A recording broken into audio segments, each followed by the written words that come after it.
It's yours? No, Your mother said she found it in your closet.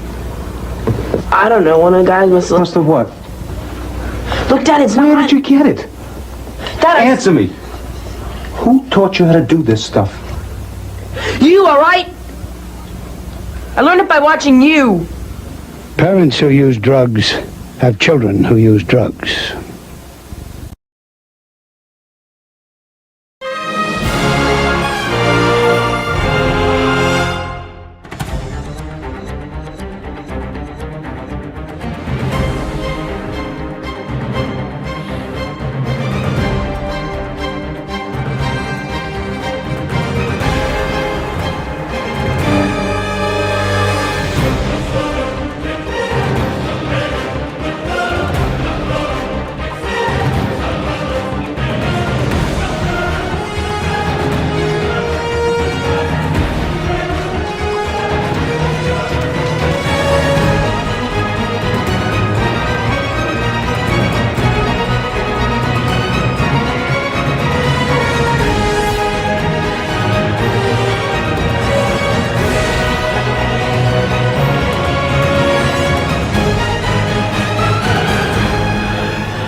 Woo!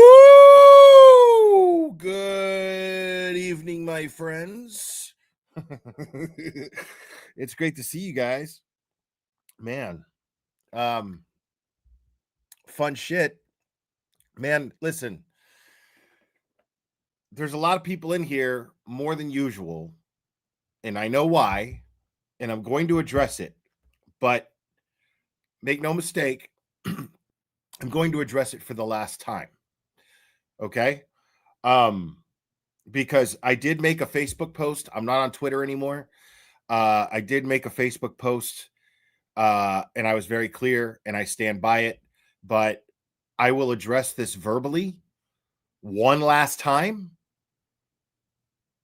for the people who don't follow me on Facebook. But I'm gonna share a couple of final thoughts.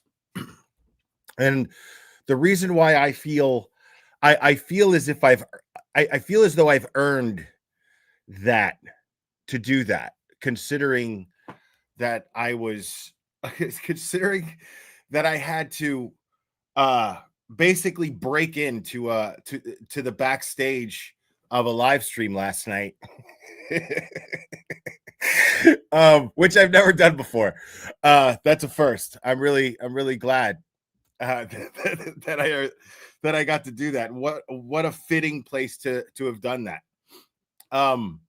And also because I was kicked off, like in the most bitch ass fucking way that you could possibly be kicked off of a fucking channel.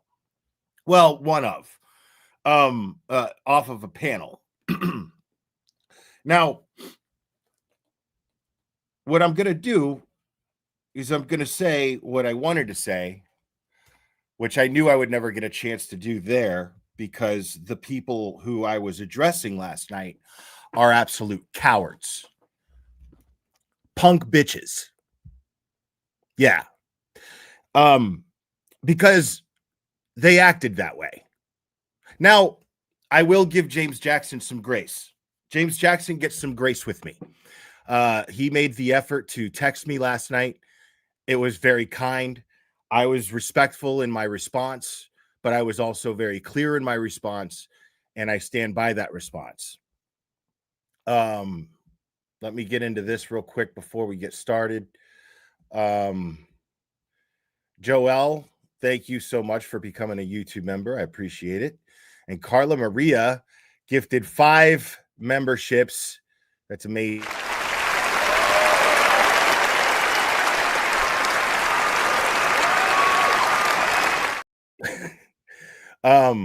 Thank you so much for that. Also, let's see. DK became a member, and I've got a few super chats here. And so, of course, we've got to bring on Oh, here we go. Yeah. I think we got a super dad. Super dad. I think we got a super dad. Super dad. Super dad. Super dad. Dad, dad, dad, dad, dad, dad. I think we got a super dad. Thank you so much, Scooter. And MC, let me see what you're saying. Glare, our loophole lawyers' new 2 videos are fabulous. Maybe we'll go over them. Because again, I'm gonna open the lines, we're gonna talk, we're gonna hang out. But after I get through this thing here that I'm gonna address, we're just gonna hang out. So we're gonna go over a couple of videos. We're gonna discuss a little bit, not too much because it's nothing really that new. But there was a new motion filed today in Turtle Boy's case, so we're gonna discuss that a little bit. But yeah, man, we're just gonna hang loose tonight. We're not gonna, there's nothing pressing to really discuss, because this pressing thing, which is why most of you are here, will take not long at all. Also, Sean on the Gulf saying that he is going to have No Mercy November right now on Spaces. What's not on my bingo card? He's gone full crust. Listen, man, this dude is always given some weird fucking deadline of what. Just wait. I got my 5 guys, and come November, I'm not holding back. Come November, you're done. You're done. That's been his shtick ever since he got started. And he doesn't realize that part of the reason why people haven't followed him for months is because that got old months before that. That got old months before that. It's ridiculous. So like, we're on to this guy's bullshit, dude. No Mercy, come November. Dude, Jesus Christ, bro. You've been singing the same fucking song for 2 years. Shut up. Megan, Weedle, you are rad. I don't feel so rad because I could not pronounce your name, but thank you. I appreciate it. And another one from her. Thank you so much. I appreciate that. Dazzla, love the glare. Love you too. DK became a member. Oh, I already did that. Big Dog, as much as it drives my human brain insane, I think we need a super chat. Oh my God. It's not my fault, people. Oh, here we go. Yeah. I think we got a super dad. Super dad. I think we got a super dad. Super dad. Super dad. Super dad. Dad, dad, dad, dad, dad. I think we got a super dad. How dare you?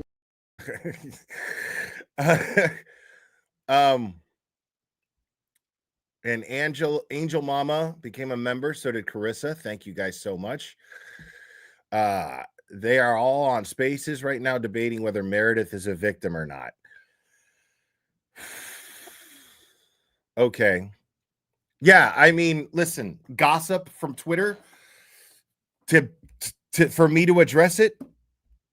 Yeah, $5 minimum. $5 minimum, dude. For me to address fucking gossip on Twitter, that's how I'm gonna. This is what I'm doing. Okay, because I don't give a fuck. Okay, like I don't give a fuck about the drama in, like, why doesn't anybody seem to understand this? I don't give a fuck about the drama of people's personal lives on this platform, dude.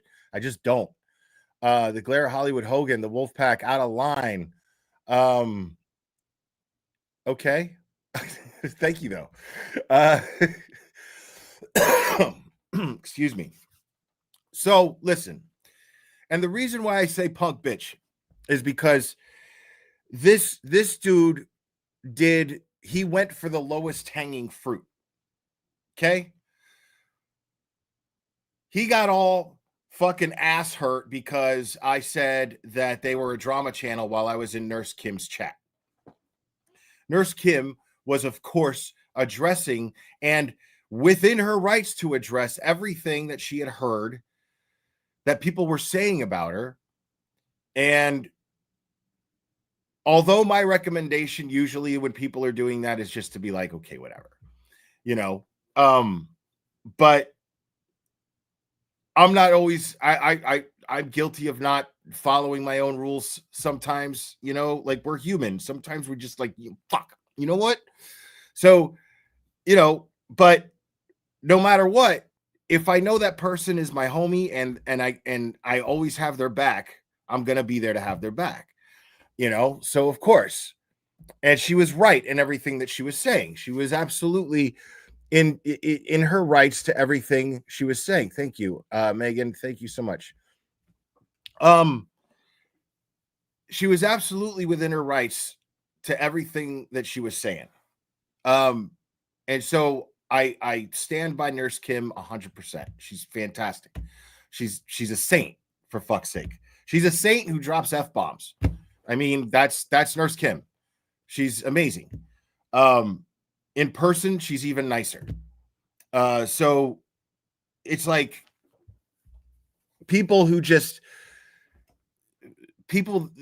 I've never made so many good friends on YouTube, and I avoid that shit. I avoid that shit as much as I can. Just Machado, thank you so much. I'm here to say I have a secret audio recording of me and LTL. Oh shit. Is okay. Just saying, people, are we gonna fucking Nancy Drew and Judy Bloom that bullshit too? Is that what we're gonna do? Are we gonna break that down and make a thing out of it? Are we going to do 5-hour live streams with open panels? No, I know you're kidding. I know. Oh man, I lost that. Here we go. Debbie, thank you so much. Don't play super chat. You have a lot of supporters. Oh shit. I should have not told you not to play because now you will. No, I won't. I'll be nice because I don't want to lose my train of thought at the same time. So for selfish reasons, I'm not going to be spiteful and just do a very glare-ish type shit and play that shit just to spite you and be silly. But thank you. So what's up, Microdots? Mazza Media, Jess Machado, Olivia Nile, Cherry, all you guys, Scott Messerschmidt, Scott, I forgot what his new fucking handle is, but you know, and then there's Scott McGinnis, of course. It's good to see all you guys. And Nurse Kim, amazing Nurse Kim. So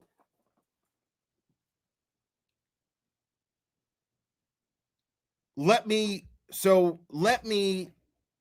go ahead and give LawTube's most hated mod. There he is. Let me break down for you the formula of a drama channel. Okay. Because this is what they got so offended by. First off, you need a foundation, right? For a drama stream or a series of drama streams, you need a foundation. Okay. That foundation is the subject matter. What was the subject matter in regards to this whole situation? I couldn't believe what an asshole JFK was last night. God, you are staying true to yourself. I don't know how else to be, man. Thank you so much. Big Dog, we can grift and make money. Brandy Churchill versus Nurse Kim, Mud Wrestling, kidding, of course. And Liz 88 gifted a membership. As always, she's amazing. Thank you.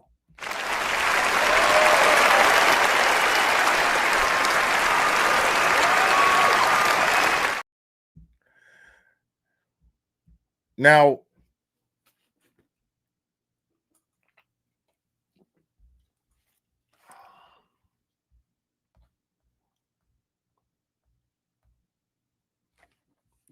Cherry Pipe Town.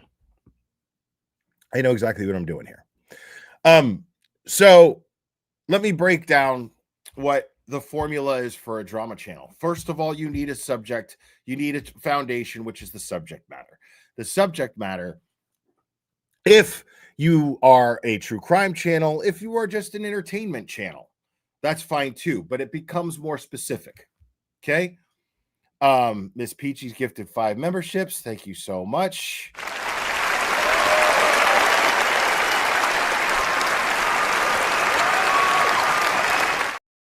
Now I'm going to cut out the effects and just say thank you because I want to be able to get through my thoughts. I really appreciate you guys. I really do.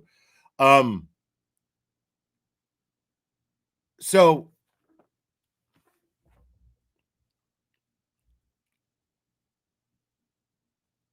when you have a foundation and the subject matter is, let's say, a crime case, right? And you call yourself a true crime channel. And then, all right, take Karen Read case, for instance. It's a true crime case.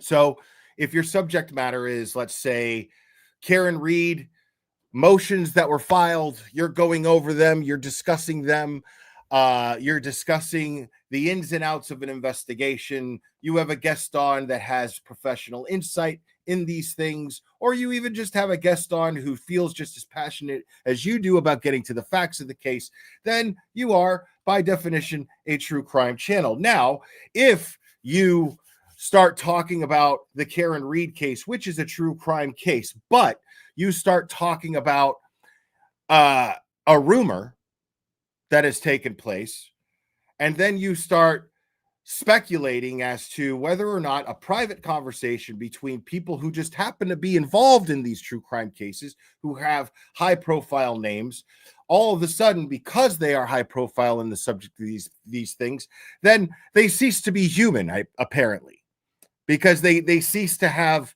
the right to some sort of level of privacy. Now, whether or not someone invaded the other's privacy, in my opinion, is between them and the law. I don't give a fuck. It's not my business. This is the position that I've taken from the beginning. This is the position that I stand on. This is the position that I'm going to stay on. So,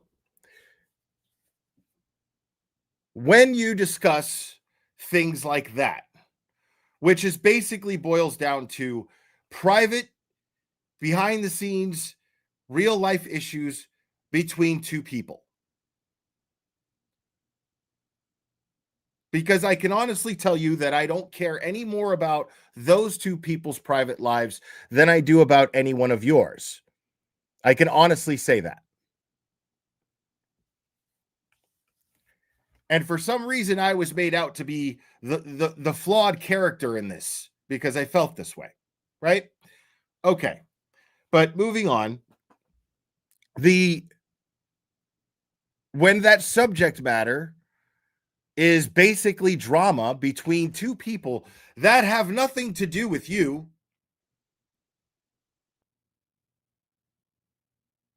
then, and you are on YouTube and you are monetized or unmonetized, doesn't matter, but you are absolutely exploiting the private life between two people. Now, this is something that I feel confident saying out loud because anybody that's followed me since I started on YouTube, this has always been my position. Every case that I have ever covered, this happens, and I have spoken up on it.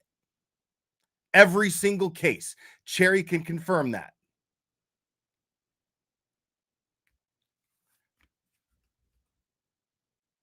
These things are irrelevant, especially in a case where we believe that the people who are involved are innocent of the crimes. One was already absolutely proven in a court of law that she was innocent, and then the other is in the process of proving it. He has the receipts. All he's got to do is get a judge to go,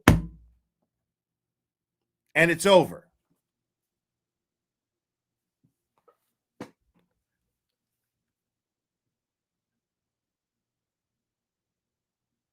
And I have been, although I have made friends in this community with creators, I have always stuck to the facts. I have always stuck to the things that are pertinent, that are directly connected to the case. I didn't do a live stream going, oh my God, breaking, Meredith and Turtle Boy broke up. You know what I'm saying? I didn't do that shit. Most people didn't do that shit. Oh, nobody did that shit, as a matter of fact. I mean, people post their shit on Twitter, but nobody with a YouTube channel would even sink that low. But then the next component that you have in a drama channel is an open panel.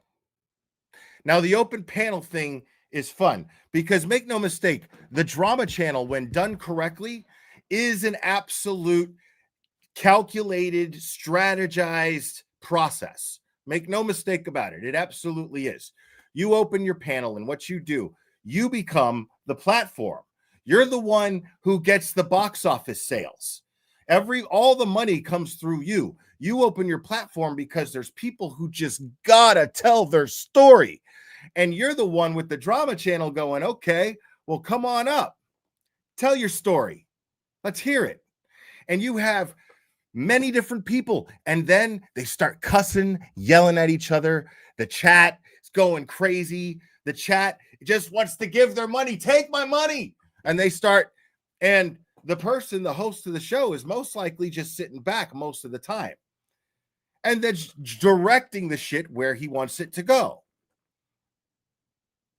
It's an art. It's an art. But anyone can do it. That's the whole thing. It's low-hanging fruit. It is the lowest of hanging fruits in the YouTube community, is the drama genre of YouTube, the drama corners of it. They are the darkest. That is where the most doxing goes on. That is where the most nasty shit behind the scenes goes on. That's where people go real life, get you fired from your job, get CPS called on you, get swatted. It's gross. And it's all because it attracts a certain demographic. And that demographic, there's a lot of them out there, and they spend a lot of time on YouTube. And that demographic are people who don't want to work, who want to involve themselves in other people's shit because they have nothing going on in theirs, and they want to feel somehow important and involved. And a drama channel provides that with a chat.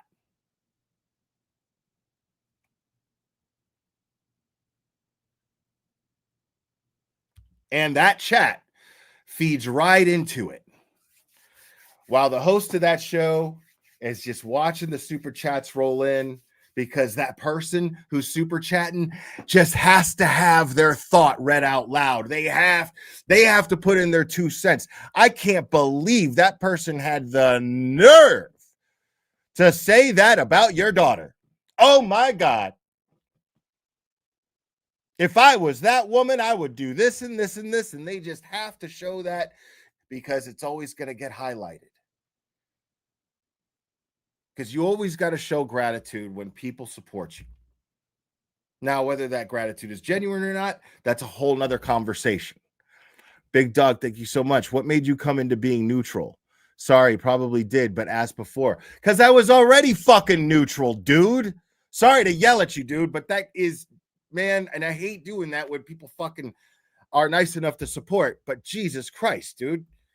Like, what made me be neutral? I was already neutral. I just chose not to follow a herd and take a side.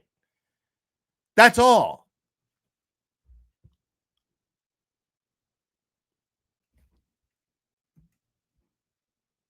Karen McCourt, thank you so much. Appreciate you for becoming a member.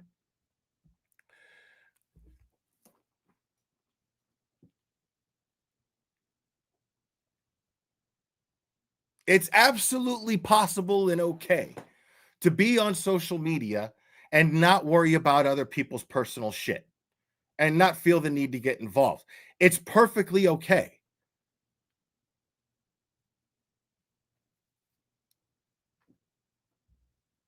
And when you provide a platform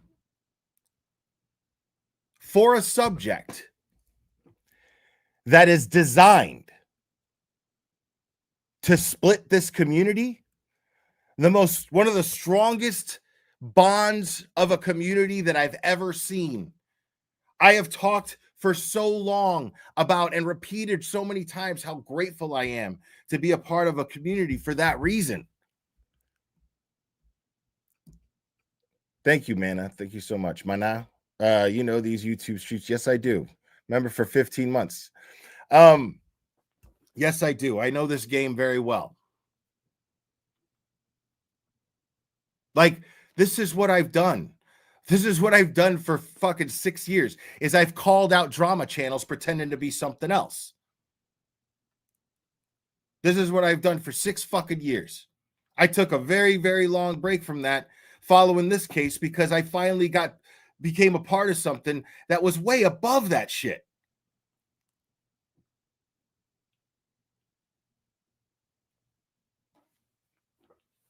But make no mistake, this whole thing is designed to split this community. You take a side from Karen and take a side with Turtle Boy. If a lot of people do that, the community is split, man. It's fucked. The fight against Norfolk County corruption is fucked. And nobody who plays a hand in facilitating that gets quarter with me. And that's what this is about.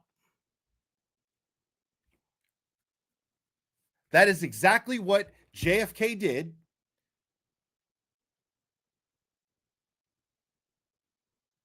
All the facts are there. No crime. Nobody was charged with a crime. So therefore,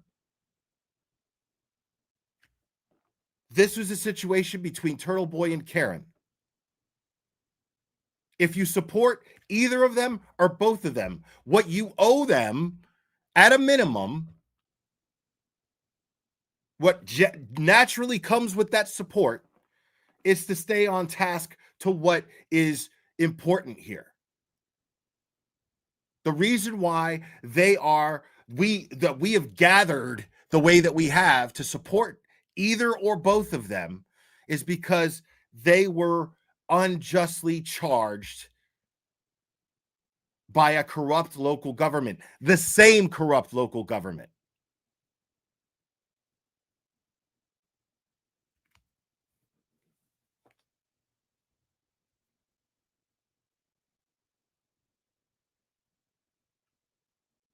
So the fact being that when you focus on anything that could put a crack in this wall that we've created of integrity, passion,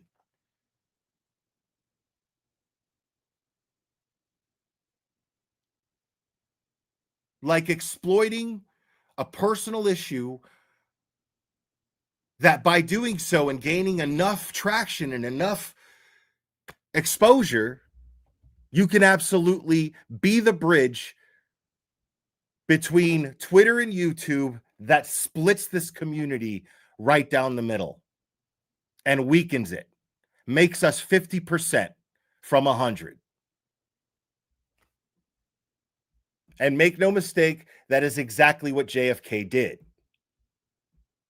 or at least tried to do.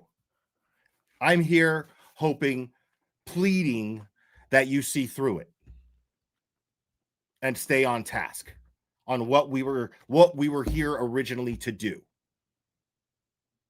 And I get it's easy to get bored, man. I get that shit. But JFK just exploited everybody's boredom. So is Sean on the Gulf on Twitter. So is this fucking koala dickhead. So is Joe Flipperhead. You could love JFK all you want.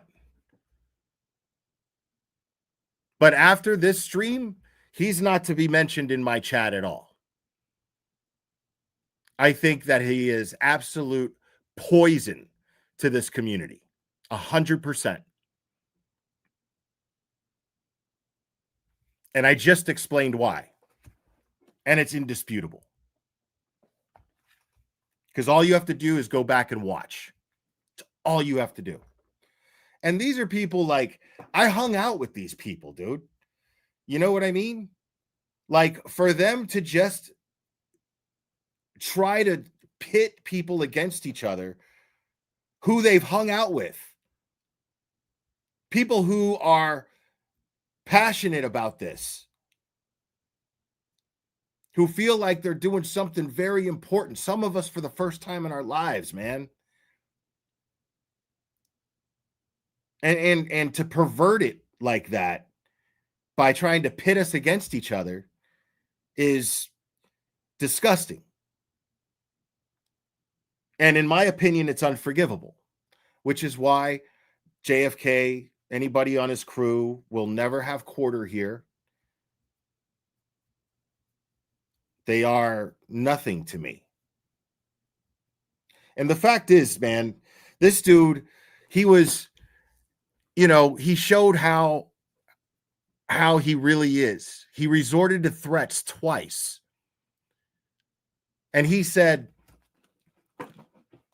I can't quote verbatim because I hadn't re-listened to it, but he said to some degree of, if you go and live tomorrow and do one of your 3-hour streams, I'm going to pull your fucking card.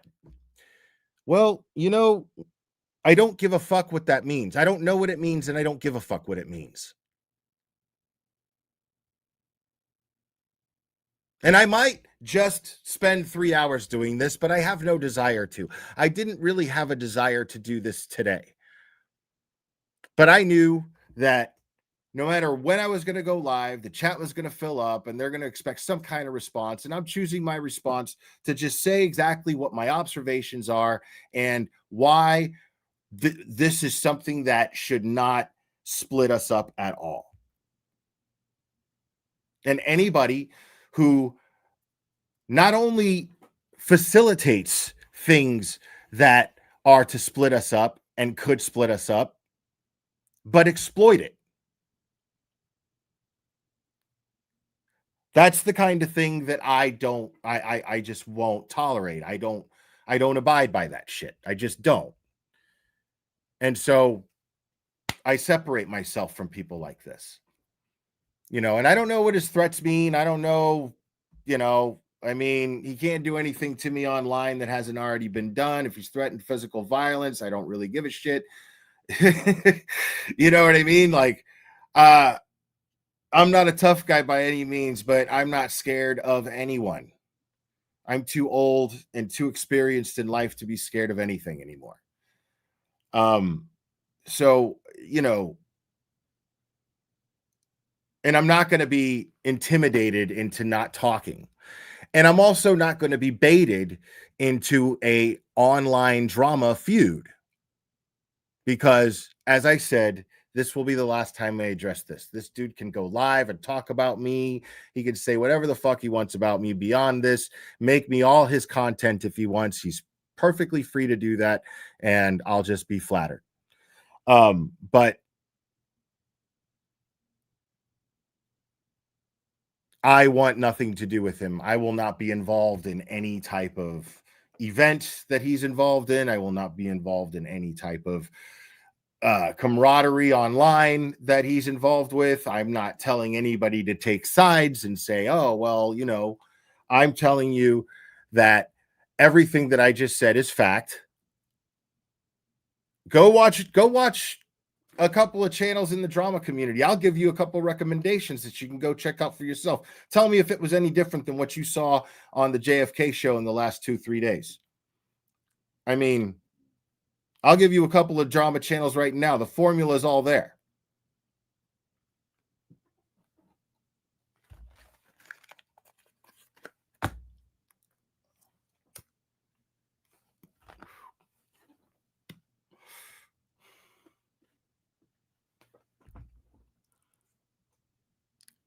So, and I'm not hating on nobody for wanting to watch a train wreck.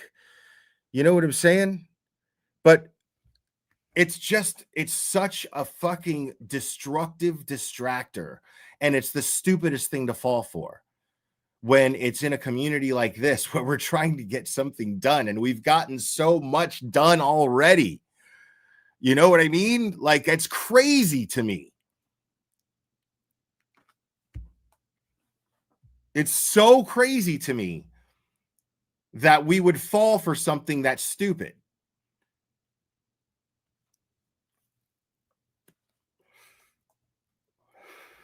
And here's the thing. All I wanted to do was ignore the shit. Look where we ended up. All I wanted to do was ignore the shit. My name got dragged into it. And all I wanted to do was just fucking ignore the shit. Mind my own fucking business. And I'm the bad guy because in some people's eyes, because all I wanted to do was mind my own fucking business. Are you fucking kidding me? I'm the one with the character flaw.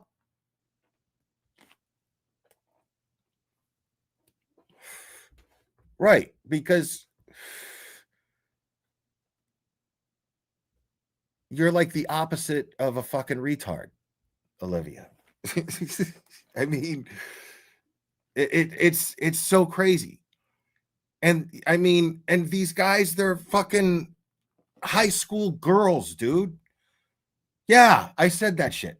High school girls, dude. Talking about people's shoes. Think about this. They're talking about somebody's shoes, bro. Right? Like, I don't give a fuck. Like my shoes, you know, I've got several pairs of shoes.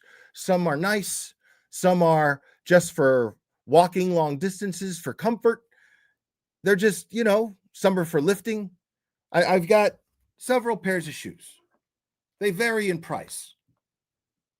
And the fact that that would be something of a kind of insult just tells you everything. 100%. Well, even when he was talking to NK and TB, he was still disrespectful. I can only hope TB stays away. I mean, Turtle Boy, man, he's free to do whatever he wants. They fucking made their peace last night, whatever, man. That shit ain't had nothing to do with me, you know? But, and again, I'm saying, don't bring any of his shit here ever again after this channel. I'm asking you guys as a favor to not do that. I mean, yeah, dude, like you're talking, think about that, dude. Who talks about people's shoes? High school girls, dude. Almost verbatim the things they were saying, right? Imagine if it was a high school girl saying those things. You know what I'm saying? Like, think about it. Like, Jesus. Ew. Gross. Those shoes. Oh my God. You know they're Mexican knockoffs. I know they're Mexican knockoffs. You know they are. Like, cheap shoes. Look at your Bobos. Like, that's fucking little girl shit, dude. And then talking about other people's fucking personal lives. That's little girl shit, dude. I don't want to do little girl shit, bro.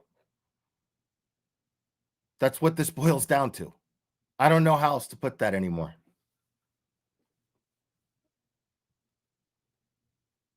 I don't want to do little girl shit. Like, and then, you know, the whole, you know, it was just such a ridiculous thing because he knew that I had his number and he was getting pissed. JFK was even quick. Like, he runs his shit very tight. He knows what he's doing. Like, there was a point where James Jackson goes, oh man, the chat, you don't listen to the chat. The chat are a bunch of fucking idiots. They don't know what the fuck they're talking about. And I was like, oh, that's what you think of your chat. Because I don't think that way of my chat. See, I've always taken pride in the fact that my chat, I've always said, I want a quality subscriber, not quantity. I'll take one loyal, smart motherfucker over a million stupid, incapable of independent thought motherfuckers.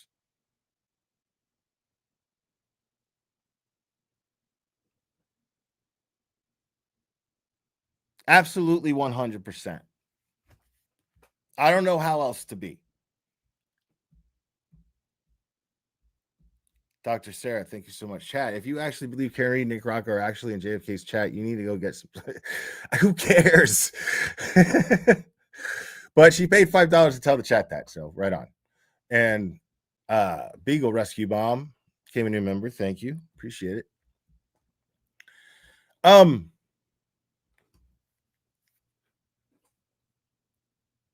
Yeah.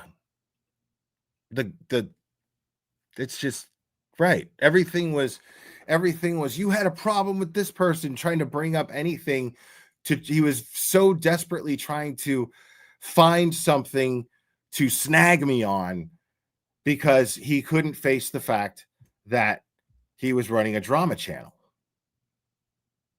Like, he was outed. That's it. He suckered everybody, and and I exposed it. I mean, that's what it boils down to. Like, so when James says that, you know, these guys are fucking idiots, assholes, or whatever the fuck he said. I don't even know exactly what he said, but it was something to that effect. I was like, whoa. And then I told JFK, whoa, he damage control, because he goes, hold up. And I was like, oh, JFK, damage control. There you go. Because, I mean, you just let your chat know what you think of him. Your homie, your right hand, let your chat know what you think of him. Disclaimer.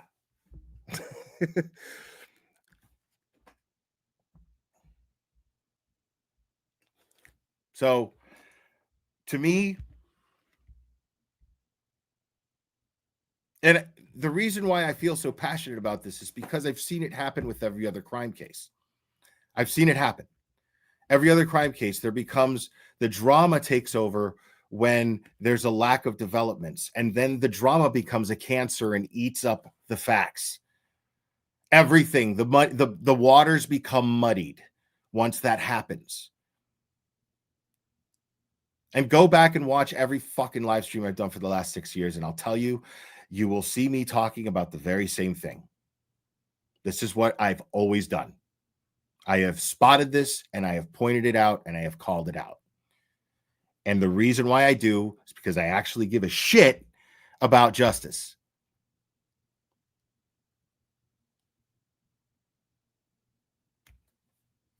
And we were doing a great job, but we got a little off track the last few days. I'm here to plead with all of you to let's get back on track. That's all I'm saying.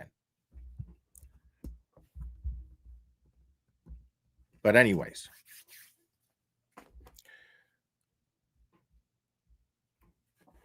and that's it. Please, for the rest of the chat, and I understand some people might be behind, but after tomorrow, if I even see the names JFK or James Jackson, Kev in my chat, I'm hiding you. I don't want their ickiness poisoning my chat. I just don't want it. Sheila, thank you so much. Welcome to Logic.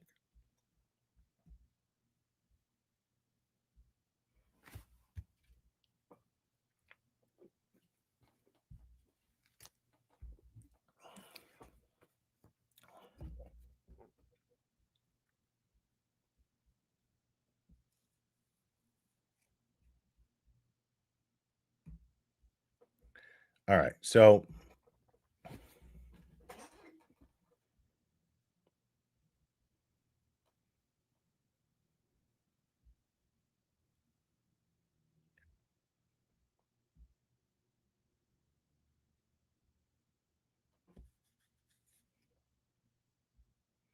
And then he's gonna end the stream. I'm just playing. I didn't even hear it. Just people told me. I'm just playing. Okay, man. Just having fun.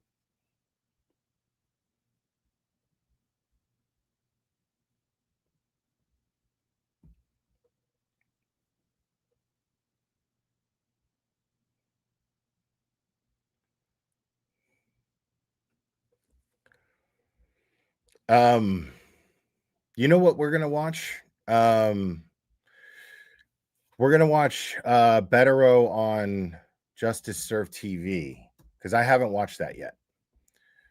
And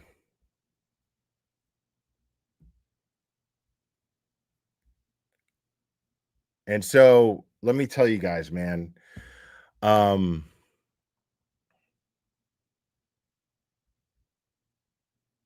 Oh, here we go. Like Linda Kenny Bodden, Michael Bryant, they're saints. They're amazing. Sheila, you're a great human, Will. Don't ever forget it. Thank you so much. I appreciate that.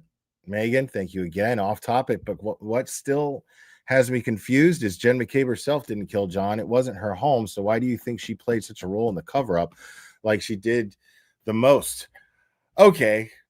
That's a $10 question if you're new to the case. The reason why is because she Googled at 2:27 a.m. hours before John O'Keefe's body was found.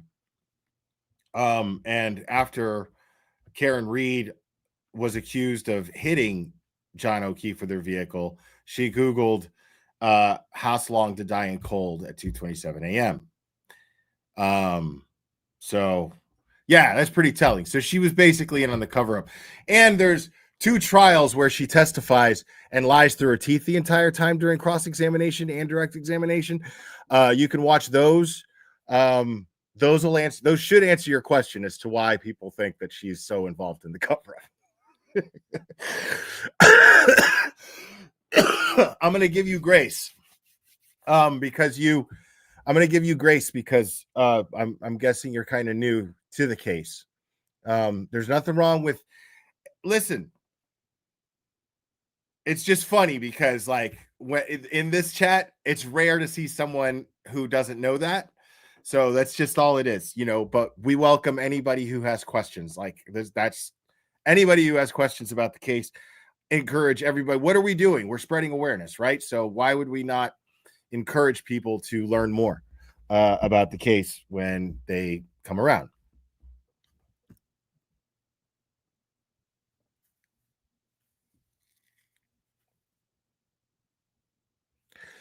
I mean, I don't know nothing about all that. See what I'm saying? Like,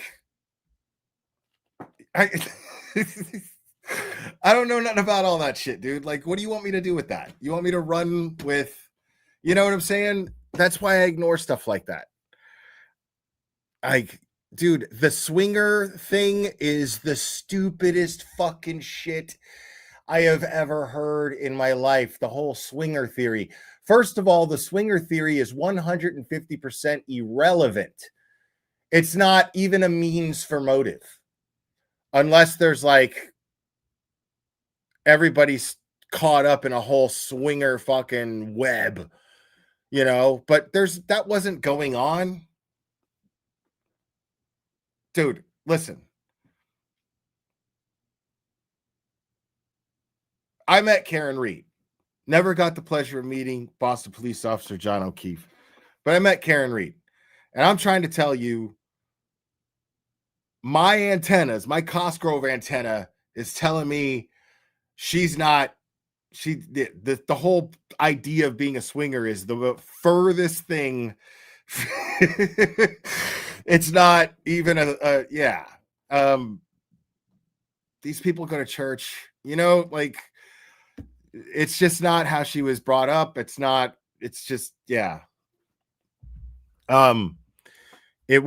doesn't track at all. And I've hung around a few circles in my life. So I know, I know when I see one, these people are not fucking swingers, dude. First of all, and I've made this point before, nobody's fucking these people, dude. Okay? Like, first of all, for there to be a swinger society going on in Canton, like a weird swinger fucking blah, you know, where, dude, for there to be that, there's no, like, people would have to be fucking. Nobody's fucking these people. It's just not a thing, dude. It's not a thing. It doesn't track at all. I don't see Matt McCabe being anything other than a cuck. Like, he's not swapping out. Like, it's not a fair trade. You know what I'm saying? You got a couple, then you got another couple. You got Jen McCabe, and even Jen McCabe, but you got Jen McCabe and you got Matt McCabe, and then you got another couple, and it's not a fair trade. It's not like, no, like, they're going to look at Matt McCabe and they're going to be like, okay, we'll let him watch, you know, but like, I mean, picture Matt McCabe in your mind. Tell me I'm wrong. Tell me that's not the first fucking thought that you think of when imagining that scenario. So I should just sit over there. I should just sit over there.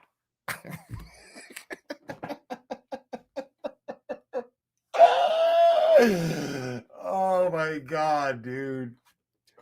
It's just ridiculous. Okay. The concept is absurd. It's irrelevant and it's absurd. So I've never entertained the whole swinger theory, and I have shot it down every single time that it's been brought up. Oh, how awesome. Karen Reed's in my chat. I love that. So let's play the she'll tell you herself she's not a swinger. Promise.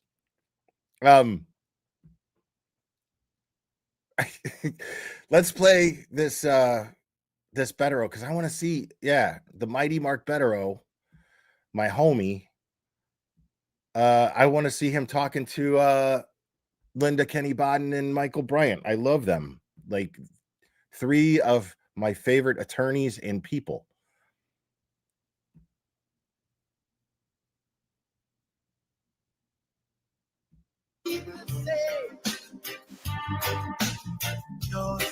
Okay, we're getting past the Mark intro. Bettero joins us, attorney extraordinaire, and I believe, I'm just guessing, Boston fan. I'm not 100% sure. Yeah, I don't know. Just some sort of perception. How you doing, man? Me was for Bryant and Bodden, actually. Yeah. You know? I'm good. I'm hoping they close it out tonight and move on.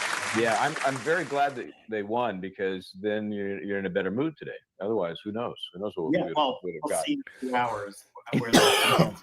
But, Yeah. right Now, what I need you guys to do, Yeah, it was an exciting game. Yeah, always is. I mean, it's one of the great sports. what I need you guys to do is stop what you're doing right now. Go give Justice Serve TV a like on this video and subscribe to them if you're not. Do yourself a favor. Linda Kenny Bodden is a brilliant attorney, so is Michael Bryant, and they're just awesome people. And they don't hold back when it comes to justice for Karen Reed and justice for Turtle Boy. They're great. And they're really supportive of the boots on the ground folks outside. So please stop what you're doing. Go give them a like. I'm even gonna do this, bro. Like, I'm gonna give you guys a second to do it, bro. I'm doing it.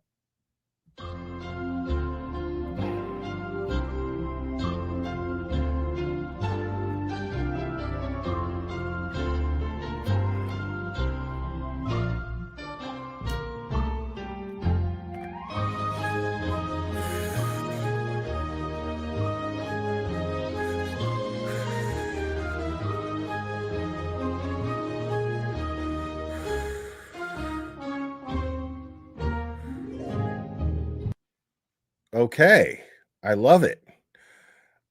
Yes, because we are not in the business of spreading rumors. None of us are. But to clarify, because I'm not in the business of spreading false rumors about people, Flipperhead is not Karen Reed. Yes, he is not. He is not. James Harrer, thank you so much. I was not saying Karen. I was saying Jen McCabe. Been here since the beginning. Much. Well, I know, but what would be the motive? You know what I'm saying? Where does the swinger thing come into the fucking motive, dude? To kill John O'Keefe. You know what I'm saying? That he'd have to be involved in the swinger fucking web somehow, right? It's bullshit.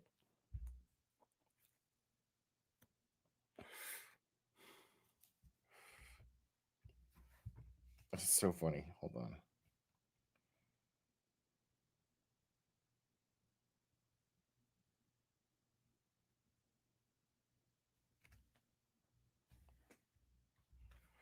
It's a stupid reach, dude. It's really ridiculous. Rivalries. It really is. Yankees, Red Sox. And I'm torn because our neighbor in Massachusetts used to be Dom DiMaggio before he died, and his widow Emily. And everyone knows Dom was a great baseball player himself with Joe DiMaggio on the Yankees, but Dom played for the Red Sox. So whenever I would go with Emily to the stadium for the Red Sox, I mean, it was like, like this, but it was such a different vibe up there to go there to Red Sox game. There's a great book that was written maybe 15 or 20 years ago called The Teammates. Ted Williams, Dom DiMaggio, Johnny Pesky. There's actually a statue outside the kind of the backside of Fenway Park of these guys. But yeah, it was an interesting take to see the other DiMaggio. He had the famous and the trip they took together, right? He was as wonderful in person. We tried to write letters to get him because Emily wanted to get him in the Baseball Hall of Fame, and they just won't have it. They said his numbers weren't good enough, but it was because he had to go to war. I mean, he had to they lost prime years. Yeah. But that's a great book. You're absolutely right. A fabulous type of book. Anyone who hasn't read it should pick it up. And you mentioned Pesky. For those who aren't in the area, that Pesky pole actually was named after a person, not just an odd name. So Yep. Right. So, nasty pole. Go ahead. Yes. And that stadium, Fenway, one of really, in my mind, only two legitimate, historical, pay homage to the sport. Wait, that's not the real Karen? What? Stadiums that are left. All of these, even, Yankees kind of, when they redid theirs. It's awful. It's horrible. It is, I'm kind of, I'm San Francisco. I'm spoiled. I believe we have the best ballpark. How do you beat that location? But that company, I think it's called Ad Hoc. Maybe. Oh, this is a fantastic But troll. they've done all those ballparks that have that kind of old new blend. Camden Yards, Jacobs Field, Coors. And Yankees decided, let's redo our horrible ballpark, but with new material. How about that? And that's what it feels like. I've been to a lot of these new ballparks that came from Camden Yards all over the country. Not San Francisco, I like to go there, but I can tell you, Yankee Stadium is far and away the worst of the new parks. It's a shame. You'd think it would be the best. You'd think it's going to be the Yankees. They're going to do it top class, but it's actually, like you said, it's a lipstick on a pig dump. It's just new, but it's hard to believe that it was, from scratch that they built that thing. I tell you, the one thing that's amazing though, and my daughter works for an ad company, so I'll get the VIP tickets when like the Giants came to town this year. That food is unbelievable. With all deference to the Jets, we went there just a couple weeks ago, but that food, you don't even have to leave. They have here's a tray of filet mignon. Here's a tray of lobster, and it's unbelievable. And they go, oh, there's a game. Okay, we'll get to the game. It's just I mean, I don't know. Eat at a Jets game if they're a Jets. What's up, Lauren M? I want to throw up within 10 minutes. So it's the food is okay. Unfortunately, Mark, I've had Rad House Media Coaches Club for them for 10 years on the 50-yard line, and for those 10 years, I would say that the season it can't be any worse than. The Jets. What can I say? It's just I told Linda, Mark, that Jets has become just kind of a euphemism for anything that could go wrong will go wrong. Just end the season, right? End the season. It's just amazing. It's terrible. I said I wasn't going to say anything about the Yankees and Jets, and here we are, 2 minutes of this, and I unloaded. So I spent it all out. we're all sports fans. I mean, that's the thing. We can do a whole show talking sports. I mean, I love football. I mean, I just love football. I want to give a shout out to Andrew DiMaggio, who's the grandson of Dom and Emily DiMaggio. Also because he'll probably be watching this. Hi, Andrew. And he's also a great person in his own right. I'm going to make one more baseball comment, and then we'll move on. When we first moved here, my son was 2, right? He was 2, so he was, didn't know baseball. I don't know how any kid grows up in this part of the world and is not a Yankees fan, just because of the, the success they've had and the marketing. And but I take solace in the fact that the San Francisco Giants have won 3 World Series since the Yankees won their last one. So I feel pretty good about that. I'm not greedy, 10, 12, and 14.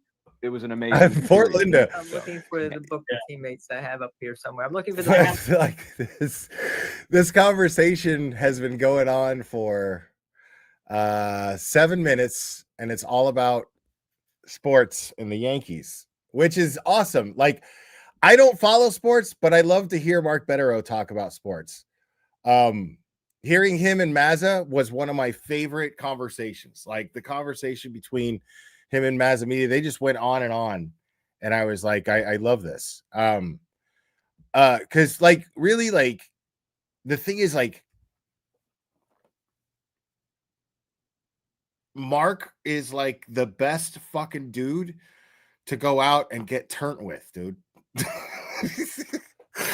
Like, you see how easygoing he is here. Like, when like last time we hung out, man, it was really cool, dude, because we got like really mushy. It was cool, man. Like, we were fucking, we had a good buzz going, and we were getting deep, and it was really cool, man. Like, because like the dude's soul is fucking intact beyond it. Like, the dude's soul is just immaculate. He's just an incredible person.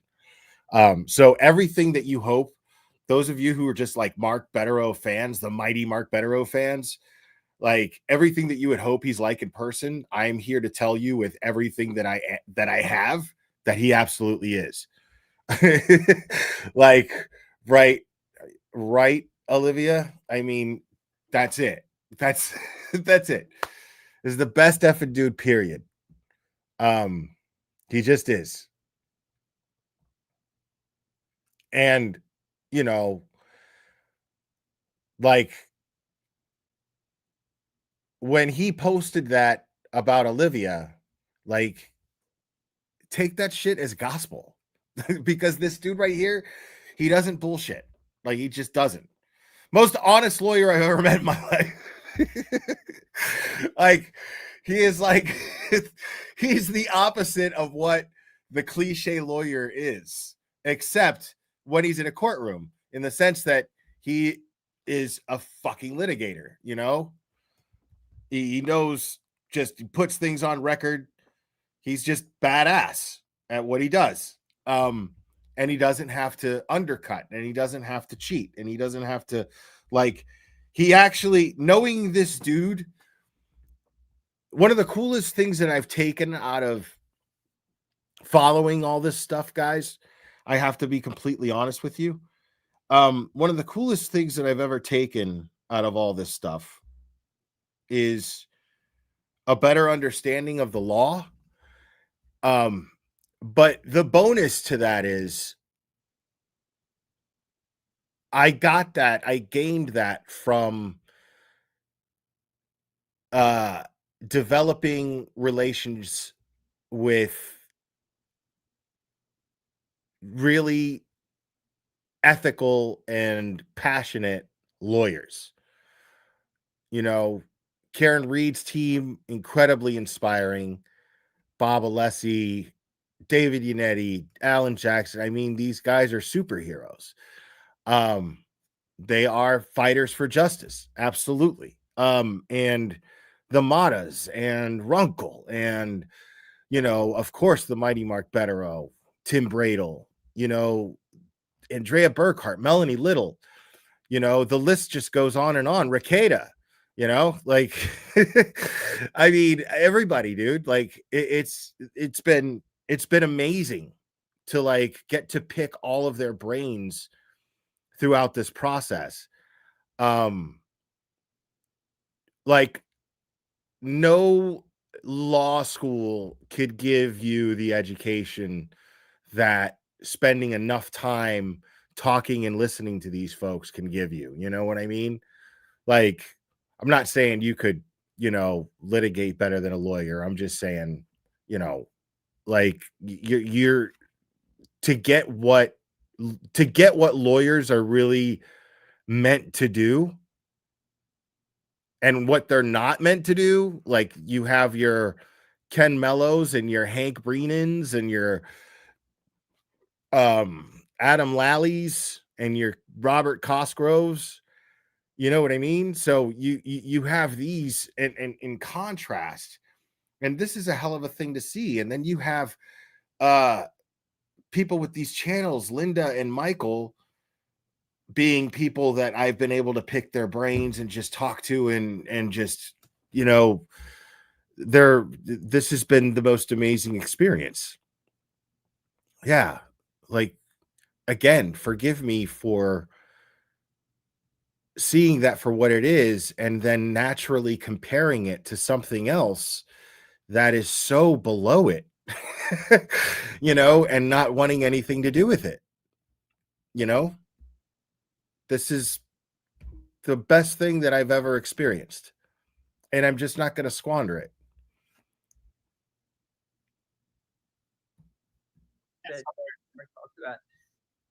That's okay. You guys continue to talk. Okay.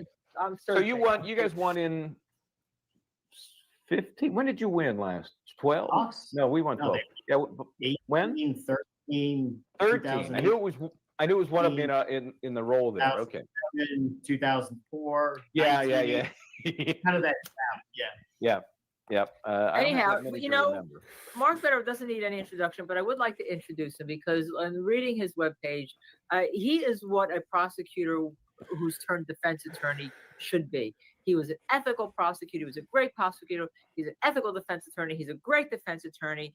And there seems to be something that seems to be lost these days, in my opinion, also being a former prosecutor, in prosecutors and how they try cases, how they bring cases, how they just want to win about cases, how they thieve, cannot.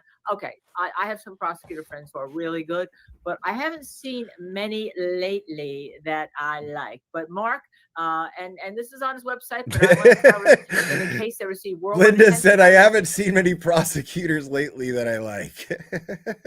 Remember this. He prosecuted one of the first indictments in the New York's hate crime statute when he successfully prosecuted a German national. Look at this, man. To burn down a Jewish neighbor. Linda's here spitting, dude. She did some fucking research on the mighty one.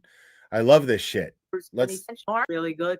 But I haven't seen many lately that I like. But Mark, Kelly Devers became a member. In a case Thank that received you. worldwide attention. I remember this. He prosecuted one of the first indictments in the New York's hate crime statute. And Kelly, you're a member now.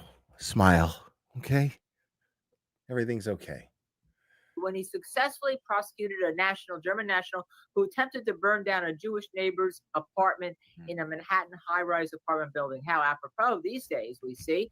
He successfully tried a police officer who only months after 911 assaulted an Egyptian cab driver, showing, Mark, that you are not favor to anybody, you're favor to the law. And I forgot to mention Nan Gallagher. She's been very beneficial to understanding these cases a lot better too.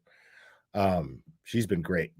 Mr. Better also trained, I like that word, trained younger prosecutors in trial practice and supervised several attorneys in making charging decisions for New York arrests. So it goes on and on, but I focus on that because of the training, because of the fact you're ethical, because of the fact you know what it's like to bring a good case, because of the fact you know when you see a bullshit case. So I'm sorry, I'm not supposed to curse anymore. Okay. Yes, when you see get the go fuck yourself, sir. You don't do that. You don't say that. That is my all-time favorite clip of all time. I need to add it to my shit here.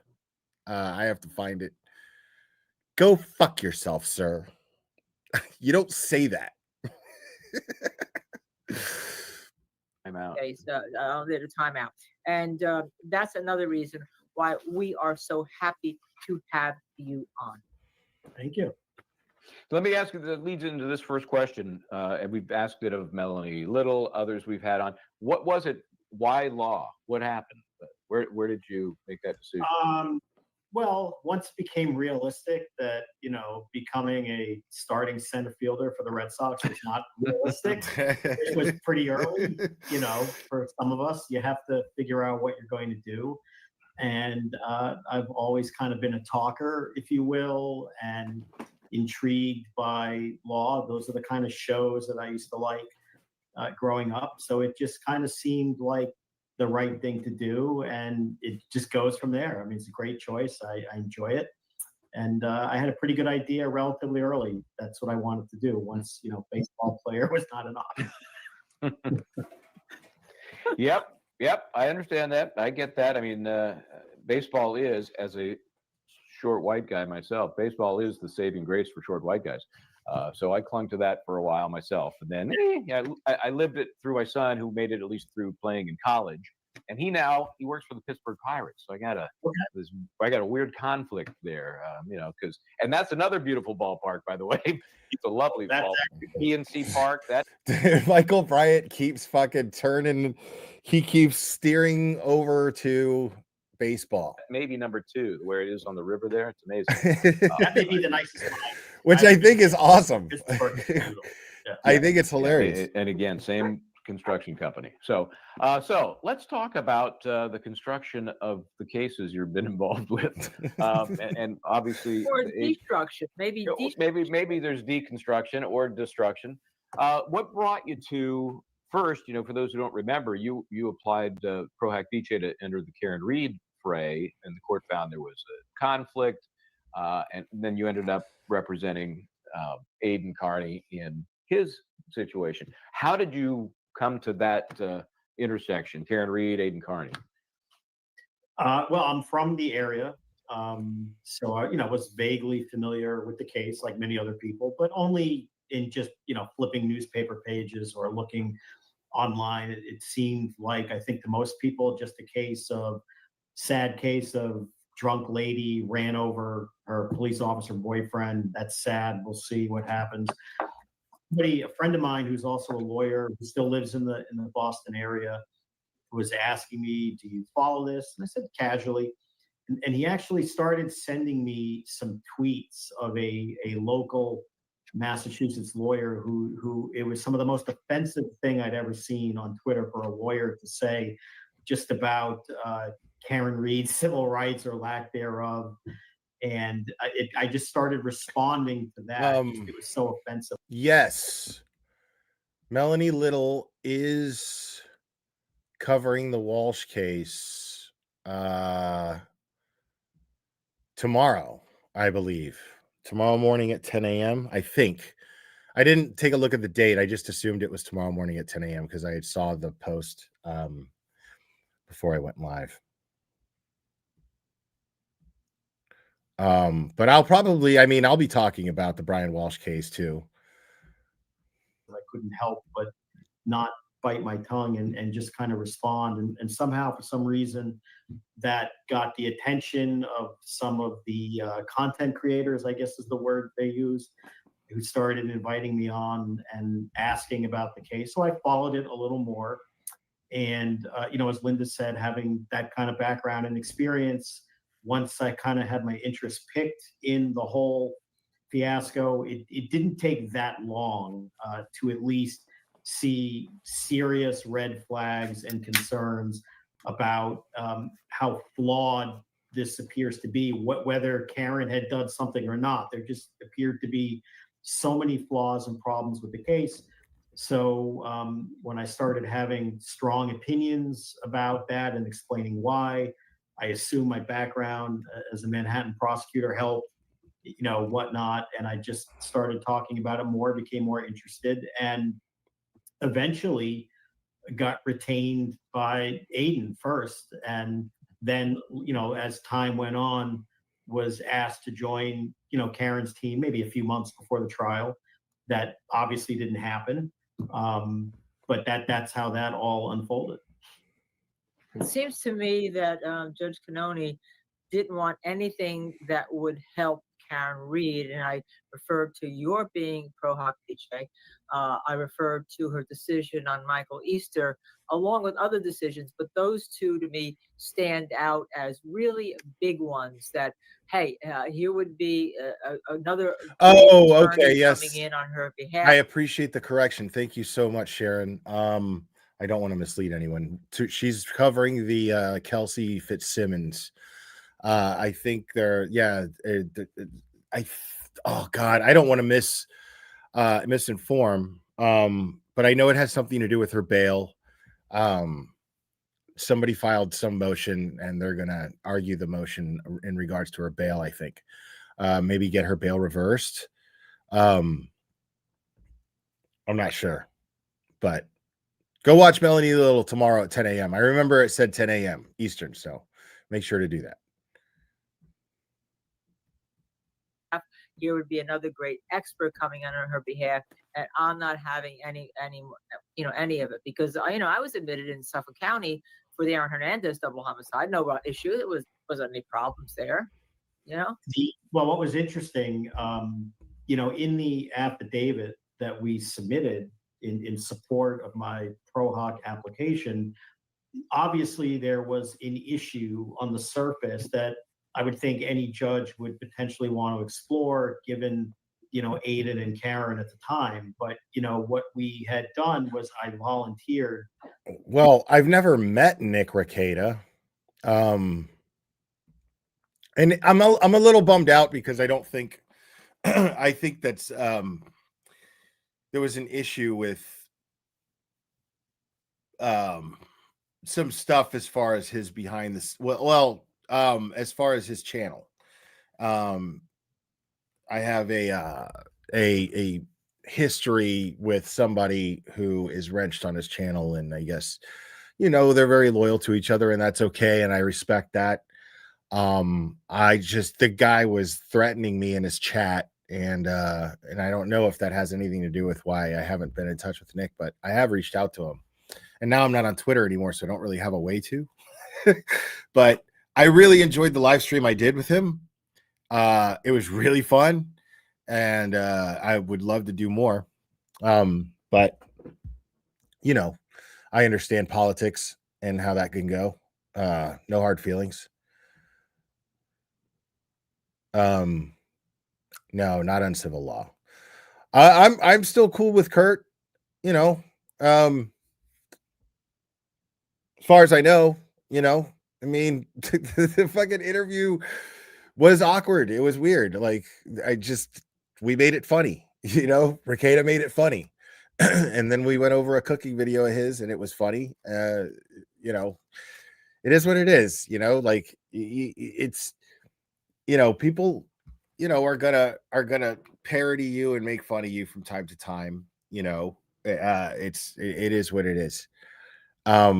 If they actually give you a reason to, the way that I see it, it was the interview that Kurt had with me.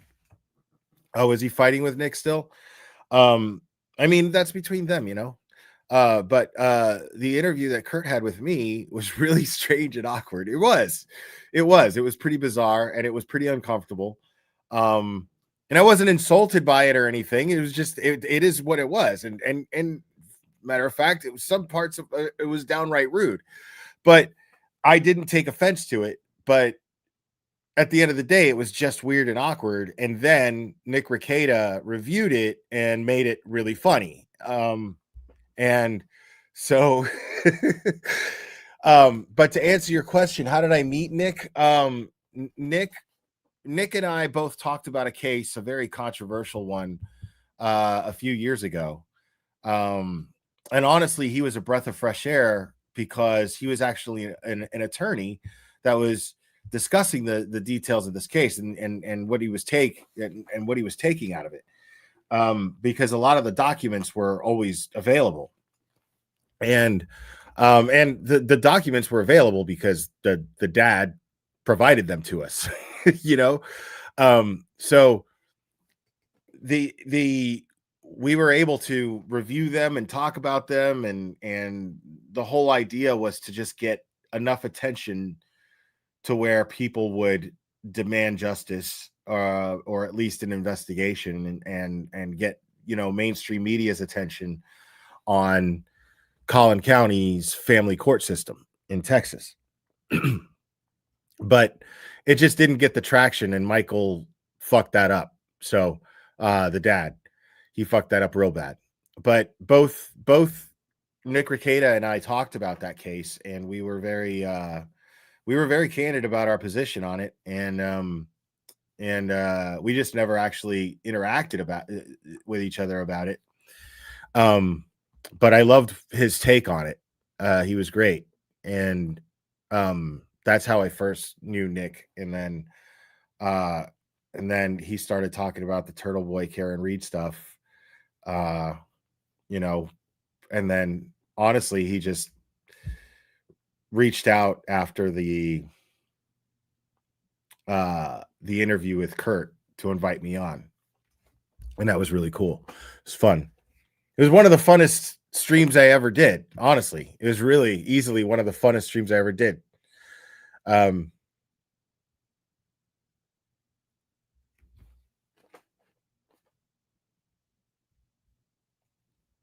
To meet with the judge ex parte, you know, at her request, and answer, not in the presence of the prosecutor, obviously, but any concerns about possible, you know, conflicts. Both of them filled out waivers, fully informed, in writing, papered to death. I mean, I could go on and on. There was no actual conflict at the time. There was no objection from the prosecutor. There was, I guess, what I call a non-objection objection. Just a few, in my view, certainly outrageous statements that were made by the prosecutor suggesting that I was going to be some sort of vessel of communication between the two clients. But, you know, the judge did what she did. Ultimately, it didn't matter. I mean, you know, Karen's team far outclassed and outgunned the prosecution team. And I think the results clearly show that, as does just the way the case was tried. So then you end up then all in on the Aidan Carney matters. Let's talk about where we are now. Everybody's read, and I've seen people have done hours and hours of content going over what has become known as the mega motion to dismiss. First of all, what's your take on that? Oh man, Bettero can't answer that, can he? The word mega motion is not something you hear come out of my mouth. I don't think that I don't remember that from law school. I don't remember that. Lawyers, I like Michael and Linda because they know that Bettero can only answer these things to some degree, but because they have the experience that they have, they want the answer that Mark Bettero is willing to give. And I love that. You know, like, he can't really talk about it, but they want his reaction to how much he can really talk about it, and he'll give as much as he can, you know. Motions and other kinds of things, and it is what it is. People, the nomenclature is not me. Let's just put it that way. But, usually we say omnibus motion, but no one knows what that is. Yeah, now, all kind of New York in here. We write omnibus motions, and we do it in a style Like, that, you know, ordinarily you don't see in Massachusetts. Bettero's so funny, dude. Like, if he's like kind of drunk, you know, and you're like, yeah, you know, if you you say something like trial 1.0 or trial 2.0, he cringes. He cringes. Like, he can't stand these, like, when these little trendy terms go around, like it's almost like a peeve. It's really funny. He'll go, ugh. Like, and I'll kind of do it just to fuck with him. We'll go to 1.0 and he'll be like, oh. It's the funniest shit in the world, dude. Like, he just can't stand, you know, it's so funny. Massachusetts. You know, primarily what you see is just a piece of paper with some law, some facts thrown together, and it's just called a motion. And every single thing, at least in my experience in Massachusetts, is done by motion. I mean, if you want to go to the bathroom, it feels like you have to file a motion or notice to seek permission. But this motion was done, and I'm sure Linda will appreciate this, was more New York style. I love it. I know. The numbered, I mean, normally what we would call an affirmation by an attorney, not an affidavit. And that's the factual basis, and then a memorandum of law to go with it to argue the legal basis. So that's what we did. That's pending. You know, I mean, I think it pretty much speaks for itself. Having is she? We'll check that out too. Like Linda, and being involved in hundreds of grand juries, if not more. You know, as a prosecutor, understanding what the role of a prosecutor in a grand jury is, and it's very important. It's very unique because there's no judge, there's no nothing. You are the legal advisor. You are essentially the fair party with a duty of fairness to the accused to handle the proceeding correctly. And what I can tell you is, in taking a real deep dive review of the grand jury transcript that led to the indictments in this case, it is without question. I mean, this is when you listen to Mark Betterow talk, like, and I'm telling you, he's one of the most sincerest people that I've ever met in my life.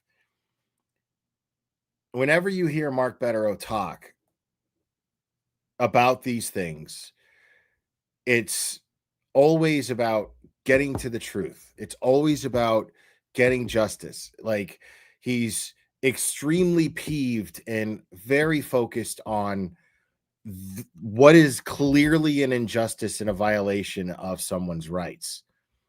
And that's like, that is somebody who is genuinely and naturally protective of people. It's somebody who has a natural instinct to be protective. And blessed are those, man. Blessed are those, you know? And he takes no money from making these appearances and adding his insight, you know? He does this, like, he takes no money for it, you know? It's the dude's got a heart of gold.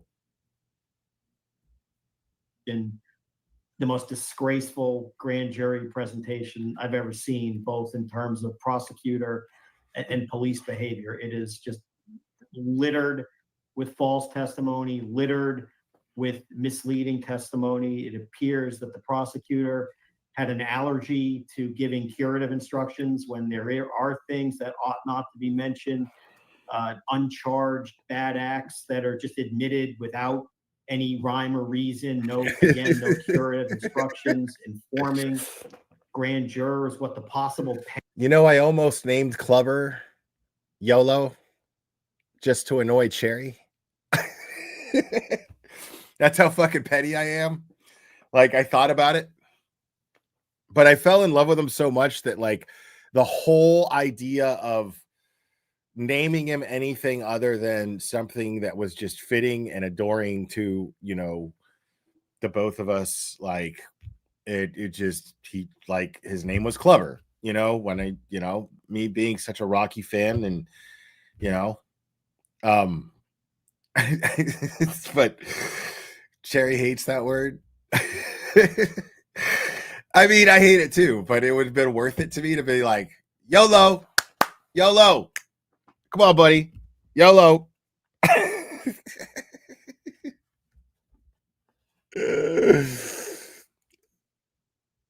Just have, every time she'd have to see in the chat people going, how's YOLO? Oh my God. Hey, YOLO. Because everyone would love him anyway, no matter what his name was. Everybody would have been like, oh, we love you, YOLO.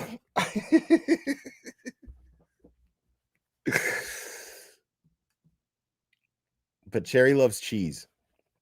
And it's her birthday. Happy birthday, Cherry. Everybody put cheese emojis in the chat for Cherry, because it's her birthday, and she loves cheese. Cheese emojis in the chat for Cherry. Okay. Happy birthday, Cherry.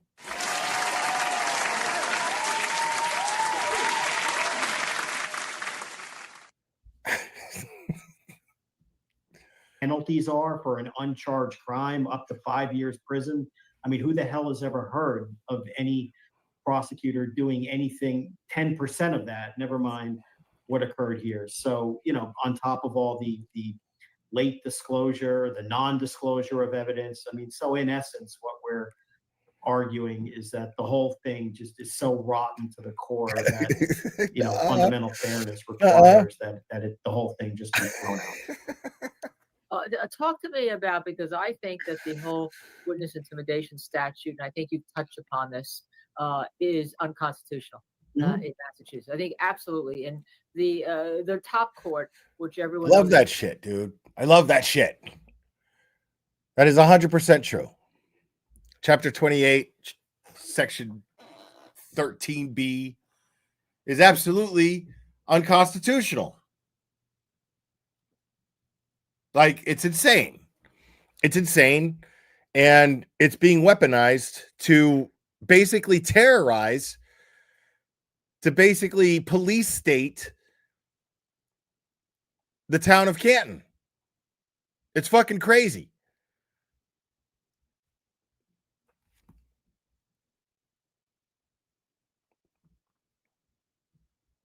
Not they're called the Supreme Court, but the top court, because some people don't understand when you're talking about the different courts and the names, has been pretty fair in terms of what they allow and what they don't allow. I think this is ripe for them in terms of a First Amendment issue and in terms of an unconstitutionality issue. I know you have to deal with an issue in New Jersey where I started practice, and you've been before the federal courts in New Jersey, and the New Jersey statute for witness intimidation is totally different than this statute here in Massachusetts. Talk to us about that.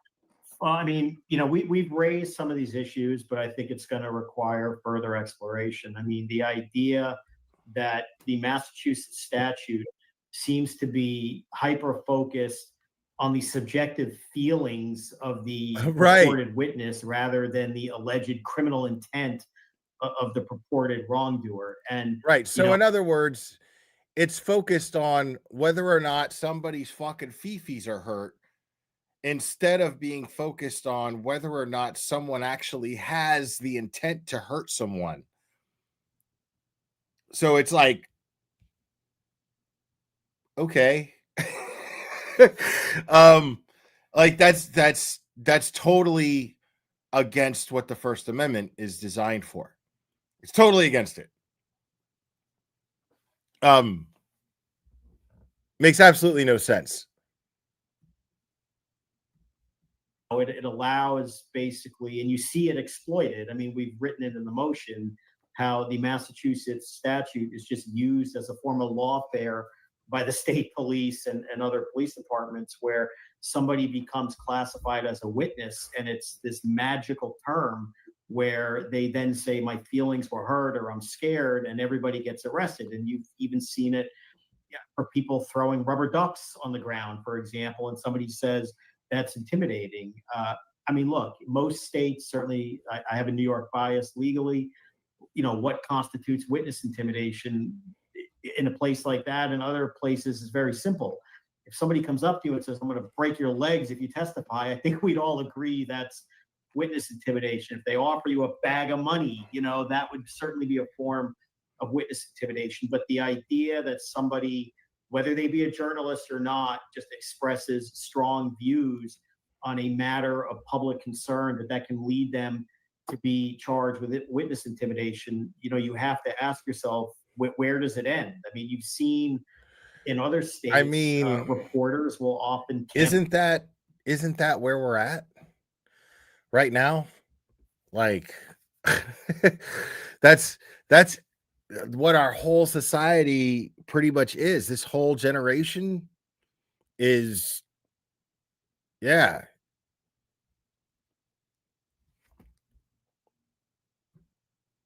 I mean, the laws aren't that way, but it's like you're ostracized. Your life can get fucking ruined for expressing an opinion. About throw very words at witnesses or defendants and whatnot. They don't get charged with crimes. I think you saw it, in California with the Scott Peterson thing. Historically, they would hunt him down and his family members down. I think you saw it with what's that horrible case of that young girl from who was from Florida who was killed out west, Gabby Petito. Petito. Not that I have great sympathy for the defendant who killed himself or almost defendant and his family, but I think they were getting hounded, if you will, by reporters and all these terrible things. Hey, y'all, Melanie Little's my homie, man. Y'all need to ease up in the chat about Melanie Things were Little. being said. They don't get charged with crimes, and they shouldn't. How about my case, Casey Anthony? If you look back at those, I mean, there were reporters that were up and down the street. They weren't being charged with witness intimidation of the parents that were witnesses in the case. Yeah, you see it all the time. I mean, there's a major news network. The night of the Wilbur, we all met for dinner. Like, the only way that dinner could have been better is if Nurse Kim had made it. Nurse Kim, unfortunately, she went to the wrong Capitol Grill, and that's a perfectly understandable mistake because it's the one that we would normally go to. We just went to the one that was closer to the venue this time, and it was me, Melanie Little, Kelly Reed, and Mark Betterow. And Nurse Kim was supposed to join us. And she was heartbroken that she couldn't make it. It was, and she was missed, but it was an amazing dinner. It's fantastic. We had a great time. And then when we walked into the Wilbur, like when we got out of the Uber or wasn't an Uber. It was like a car service that Melanie got us. Really comfortable. Nice ride. And when we got out, like the line of people outside, they just started cheering. We went inside, everybody started cheering. It's fucking crazy. And like, I don't know if I could have handled that, without like them right there. That dinner, I wasn't aware of it, but it was so necessary just for me to keep my shit together. I get anxious like a motherfucker, and a situation like the Wilbur, I have never experienced. Like, I've come close because like I've been in bands and I played in shows, and that was some fucking nerve-wracking shit. Right? Playing the Culture Room, but the Culture Room only holds half of what the Wilbur holds. And so we played that place. And that was a great experience. That was fun. But the thing is like, nobody was there to see us. we got put on a show with our friends because my friends, certain members of the band, were friends with some of the guys from Poison the Well, and so they put us on their show, and it was a great experience. But nobody was there to see us. Nobody knew who the fuck we were. You know what I mean? So like, nobody was like, yo, can we get a picture? Nobody was doing that. You know what I mean? So that's the kind of thing, like when we showed up there and that just started happening, it's not something that I even prepared myself for, which I probably should have, but I just didn't. And so, but I got really into it. I just enjoyed, I just decided to enjoy it. But I don't think that I could have gotten as comfortable so quickly with that welcoming if I hadn't had Mark and Kelly and Melanie right there too, because they were cheering for all of us. It was fucking crazy. Like, it was so cool, like it was really cool. And it was just cool to see Mark like really drink that in and see Melanie really drink it in and see Kelly really drink it in. Like, it was really awesome. And like that kind of fucking unity, man, is just something that you can't like, I just refuse to allow anything to make it in any more fragile. You know, it's just too good of a thing that we all have. You know what I mean? I just don't want to see us get split up. And those who Mark Betterow is verbally holding accountable here, that's how they get away with it. That's how you never get justice for John O'Keefe, is by this community splitting. That's how you never get the people accountable for framing Turtle Boy and get results from that. That's how you avoid doing that, is by splitting up, you know? So, you know, for those of people that are saying, you know, the Wilbur thing was just like a Turtle Boy ego stroke or whatever. Well, first of all, okay. You know what I mean? Gives a fuck. Like, dude, didn't he earn it? I mean, the place fucking sold out, didn't it? What's the problem? So, I mean, fuck the haters. You know what I mean? But beyond that, it was just like, it was a way for everyone, for 1,000 of you to commiserate, meet, hang out, enjoy something together in person instead of just in a chat. You know, like, that's something that I don't know has ever been done in a crime case. I don't know if that's ever been done.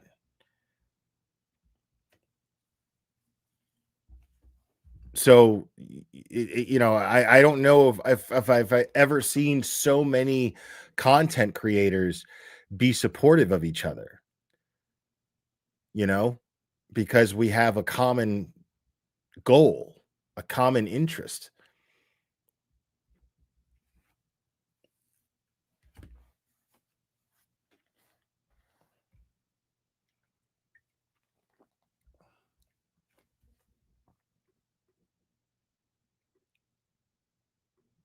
Work who loves to put a microphone in front of people, you know? Absolutely. And also, even as it relates to the current situation, I mean, you see a lot of content-based, you know, viewpoint discrimination, if you will, which, you know, ought to be unconstitutional as well. There have been numerous, you know, what do we call them? Twitter trolls, or people who have said terrible things about, you know, Karen Reed, who was a potential witness in her own case, about other people. You've seen them outside the courthouse. I mean, I saw something online recently where one of these Twitter lunatics was making reference to the fact that the O'Keefes should have hired a hitman. What's up, Broken Baker? With Karen Reed. I mean, how outrageous is that? And if we're going to talk about, you know, approaching people on the street and asking them questions and sharing a viewpoint that I think you're involved or complicit in the crime is witness intimidation. I don't know how calling for family members to actually execute someone in connection with a case doesn't constitute that. But, you know, in Norfolk County, that, you know, there are two sets of rules. I think that's pretty clear. I always go back and tell people, my idea of witness intimidation comes since I'm Italian, I'm Calabrian, comes from the movie The Godfather. If you find a horse's head that you own bleeding on your bed in the morning, that's witness intimidation. Absolutely. Or even not. That's a form, even, you know, bringing in Frankie Pentangeli's brother and sitting him down in the hearing room. In the courtroom, yeah. That was a classic. A more subtle form of witness intimidation, perhaps Godfather style, but the same point. I mean, that's clear intimidation, clearly doing something, but having a reporter who has a very strong opinion about a case, which, by the way, the vast majority of the public shares. It appears to be borne out based on the results of those trials. And here we are post acquittal. I mean, they're really going to call witnesses from that case to say, I was intimidated before I testified in these, in my view, 2 acquittals for Karen Read. But, I was intimidated because this guy was asking me questions and saying what I perceive are terrible things about me. And that's not what witness intimidation is. There are other, if you think a reporter is doing something like that, criminal prosecution is not one of them. Yeah, they were actually asked to tell the truth a few times. That was yelled at them. That's outrageous that they should be doing that. Something the legislature is going to have to address. California doesn't have that same emotional component. You reference finances. It could be, I'm going to ruin your finances too. That's another form of true intimidation, but Sure. not just hurt feelings. Exactly. Anyway, that's where we are. That's what you're dealing with. You just filed recently it's so crazy when you think about affidavit. it. One of the things that have to keep that we have to remind ourselves to stay on task, right, is what this is in the most simplest terms. Is a man is facing 105 years in jail for hurting people's feelings. That's it, dude. That's it. There's no, how do you feel about that? Then ask yourself, if the person says things that you don't like, do you still agree that they should spend 105 years in jail for saying them?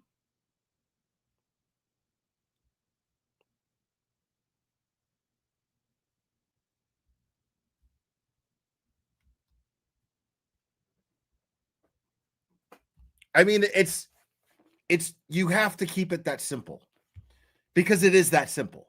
Make no mistake about it. It's absolutely that simple. There is a man with kids who is facing 105 years in jail for asking questions.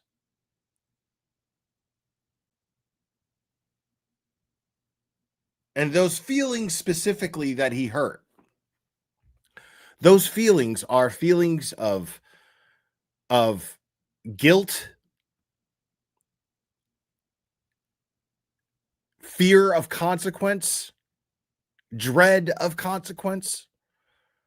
Those are the feelings that he stirred up because he asked questions to people who have been caught by data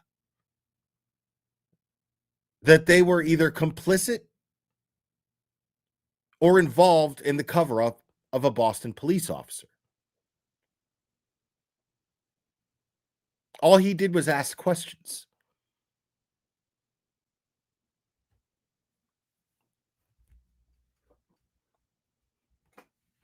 So, what if nobody else is asking those questions? Ask yourself that. What if nobody else is asking those questions? Should they still face 105 years in jail?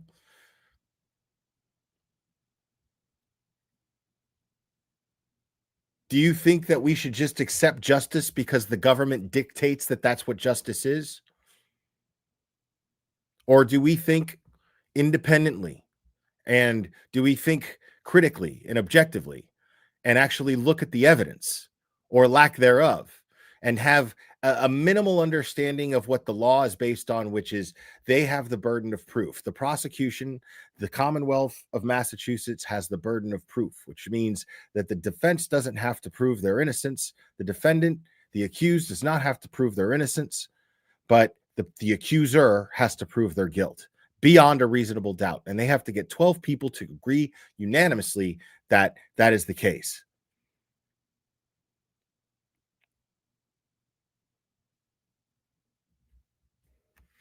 And when you have these basic understandings, and you have basic understandings of how investigations are supposed to be conducted, a basic understanding of how what's ethical in an investigation, a basic understanding of things like chain of custody, a basic understanding of why keeping records is important. Keeping records is important because everything leads to a court date. Everything, when it comes to a crime being investigated and being prosecuted, all that matters, everything is a prelude to a potential trial. That's just simply how these things are supposed to work. Everything is a prelude to a trial. From the moment you get the call, from the moment that you have to write a police report because you responded, you're a first responding officer, your report has to be made out with the mindset that this is probably going to be shown in court. This is evidence of this case, or possible evidence of another case. Right? So this was not done by the Massachusetts State Police. It wasn't done by the Canton Police Department prior to them taking over. So it's important that we have these basic understandings. And when you have these basic understandings, there's no way that you're going to look at either Turtle Boy's case or Karen Reed's case and think that any part of the Commonwealth's actions have been ethical, have been in the interest of justice. You just can't say that. Go fuck yourself, sir. You don't say that. We call them declarations in California. What do you call them in New York? Affidavits? Well, After David's. Affirmations. Okay. affirmations in New York and in New Jersey, we call them usually certifications. You don't even need to So have crazy. Okay. an affidavit. So this declaration, as I would call it, it's got a lot of redacting in it. So just Mark, just tell me what those things are. And I'll just fill in the blanks as We were go playing through. Man Loop the other night Yeah. with Look, that's the ruling of the court. That What's there up, are Dina? certain subject matters which are under a protective order. It doesn't make a hell of a lot of sense to me. A lot of that information is in the public. Many of these types of communications are or have been subject to FOIA disclosures by the DA's office. Many of the witnesses who are covered under this protective order are in law enforcement. And why should any communications between law enforcement on a matter of public concern, including allegations of corruption, ever be shielded? I think that's just bad policy. Bettero hates that. But I'm sure they didn't know. But Bettero hates that when there's a super chat and then it's read out loud when Mark Bettero's on that. And it's just because he doesn't want to feel like his insight is worth someone's money, like he tweeted about that, and and it's coming from the most pure place in the world. He's like, I don't want you to have to feel like you have to pay money to get me to answer a question that I can help you understand all this better,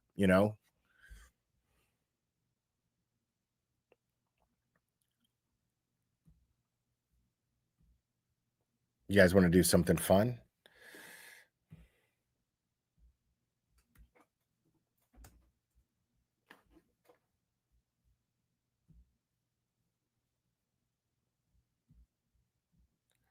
The phone lines are open, folks.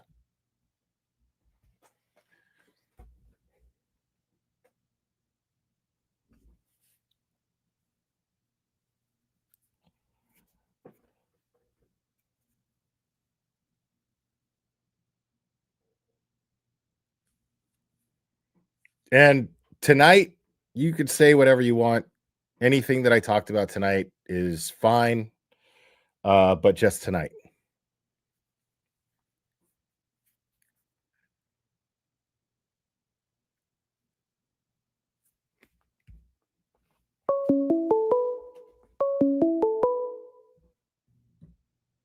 Call from You're on. Who am I speaking with? Clara, Dina. my favorite. How are you? I'm doing good. Dina, what's up? Nothing. I just woke up. I'm here in Florida. I just woke up and I'm like, I noticed my phone was like, oh, Clara's on. I'm like, oh, Florida. I gotta get on the phone. Yeah, I'm still here in Florida. Florida. Florida. You said Florida the first time. Yeah. When I'm out of Boston, I say my R's. Yeah. So what's up? How we doing? I'm hanging in there. I'm Right hanging in there. I'm a little bit far behind, but I'm trying to catch up. But Florida is they can keep it. It's too goddamn hot here. Yeah. No, I'm trying to tell you, man. I don't miss that shit at all. I grew up there. Oh my God. I don't miss that shit at all. It's 95% humidity. People can keep it down here. Bro, I'm trying to tell you. Yeah. That shit sucks. Like, that shit makes you in a bad mood. Like, I've been in a bad mood most of my life. Like, it's only been the last couple of years I've been, like, in a really good mood. Well, I'm sorry I missed you on your last trip back to Boston. I was here in Florida. And because I always run down when you're down there to come see you and support you. But the good news is, I've been having a little bit of a rough patch. They all know my mom passed away and my mother's sister passed away in the same week. Oh but my God. the one thing, that's okay. The one thing that made my day is when I jetted back home for a couple days, my Galera Institute shirt came on. It came in the mail. Right on. I was so excited. And it put itself on you. It came on. It just put itself on you. Yeah, it just hopped up and put itself on me. That's what I'm trying to tell y'all, folks. Cherry dropped the link to the merch in the chat right now. That shit, once you open it, it's just gonna get on you. Like, all you got to do is call to it. Hey, come here, Galera Institute of Law and Stuff shirt. Come here, and then it's gonna jump on you. Well, what's perfect? It's a tank top, so I love it. It's a really nice design. I really like it. Right on. But anyways, I wanted just to call and say I support you. I'll always be ride or die for my Galera. You were, with us in the beginning when we were watching you on laptops on top of like Erica's truck. Yeah. With a big tent over us and watching you, and I adore you, and I'll always be ride or die. Right on. That's from awesome. And Dina, that means so much coming from you, man, because I can't stress it enough. You really held it down out there with everybody, with Erica and everybody for the boots on the ground. Always. We've all been through hell and back with each other, and we keep on doing it. I mean, we're bonded all for life, and you're part of that. Yeah, man. Thank you. Thank you. You're part of that. But let me just say, I've been in Florida and with my mom dying, and the best thing that I've been having is ink therapy. So I have 1, 2, 3, 4 more new brand new tattoos. Okay. Wow. Careful with that, man. Like, because you gotta care for them, and make sure one of them doesn't get infected because you're trying to take care of too many. No. Yeah, it's good. It's all good, Clara. But I can't wait till you're back in Boston. I'm finally coming home tomorrow morning. I leave in a few hours, and I'm coming home, and I'll be back at Legacy Place, back to the grind with everyone, with Dennis and everybody at Legacy Place, and we're gonna keep on standing out for the injustices that are going around. I love it. Yeah, I don't know if I'm gonna make it for the Halloween thing. That's not looking good, but I'm definitely shooting for the December 5th hearing. Well, I will see you on December 5th. I'm going to give you a big, giant hug, and thanks for standing tall and being with us, Clara. Of course. All right, I'll open up those phone lines so someone else can chit-chat with you. We ain't got no quit, right? We ain't got no quit. Exactly. None at all. That's right. All right, Dina. Thanks all for right, calling. Have a good night. Bye.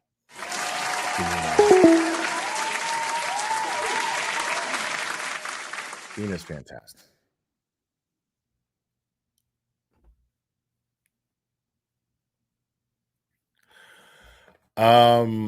I guess they didn't charge me because they wanted Aiden. It's that simple.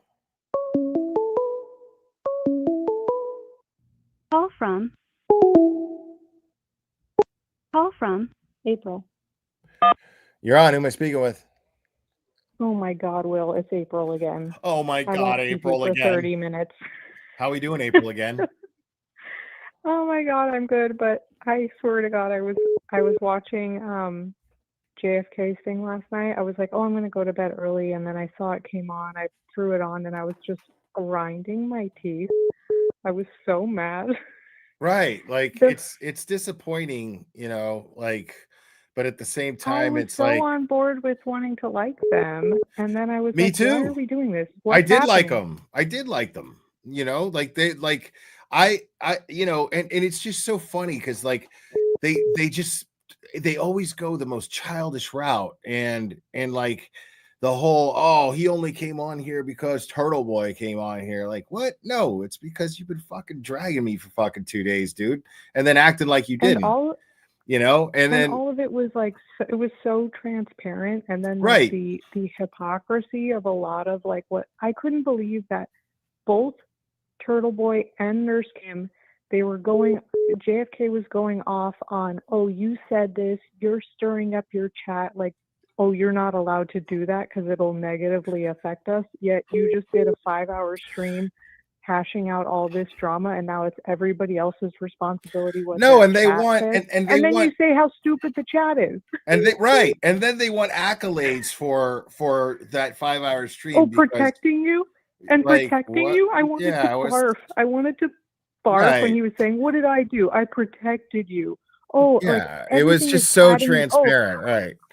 And I broke up the kangaroo thing. I fixed it all for everyone. You're welcome. Like, Koala. get the fuck out of here. Right. Yeah. Yeah. Like, I he just couldn't wanted all these believe it. accolades. Like, he wanted accolades for things I said. And I was like, are you fucking serious, bro? Like, the Right. arrogance was amazing. And then him thinking like, oh, this is like a big gotcha moment when he was saying that, oh, you said that you would talk about it. You're like, so what? I was like, where is he going with this? And I changed Who my fucking cares? mind. Fuck you. Who the fuck are you? Who the fuck is, Right, but it's who the like, fuck is aha. anybody, dude? So Oh my God. I was up so much later. I was like, oh, I'm gonna go to bed at like 9. I'm West Coast, so I'm like, oh, I'm gonna go to bed at like 9. At midnight, I'm just mad.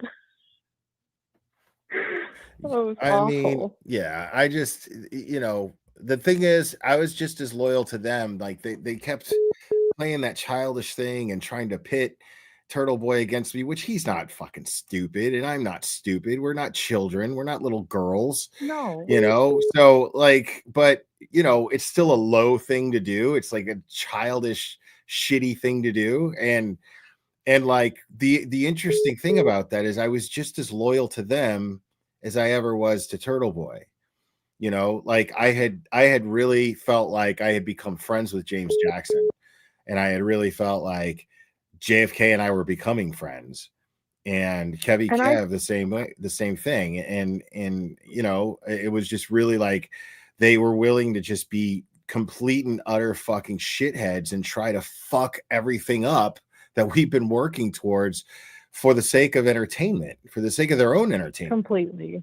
Completely. And I did feel in the stream that James Jackson was a little bit more hesitant, but dude, JFK just dominates and talks and talks and talks, and you're like, everything is padded with so much nonsense that he says. Like, he'll ask you a question and then be like, well, hold on. At the end of the day, though, and that's just facts. And you're like, oh my God, what are you trying to say? And also, are you asking a question?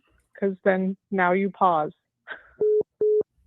and you wait for the response. Right. Everybody, shut up. yeah, everybody woke up wanting violence this week, Olivia Nile says. Like, yeah, like it's so crazy. Like it's just there's hungry sharks, man, and whoever fucking just provides the chum, you know, it's Right. you know what I mean, and that's A all frenzy, that's yeah. all that was, man. It's all that was. Everybody's on edge and everybody's bored and restless because they're passionate about getting answers here, and then it's just like, oh well, wait a minute, something is happening, and then it's made out to be like it's your business, but it's really not, because all you have to do is just be an independent thinker and go, you know what, that's really none of my fucking business. You know, And, like, you know, to your point, I totally felt like you saying Drama Channel. It's like, yeah, and I agree irrelevant with that. irrelevant to the either of their cases is another thing. You know what I mean? Totally Yes, irrelevant. right. So At the time that why it the happened, I distraction? thought, Why the distraction? right. But at the time that it happened, I was like, okay, whatever. Like, some people want to just air this out to completion, I suppose, which whatever. But then, you know, when you get called out, it's like, yeah, that's drama. You know what you're doing. Like, don't now try to attack everybody else for calling out what it is.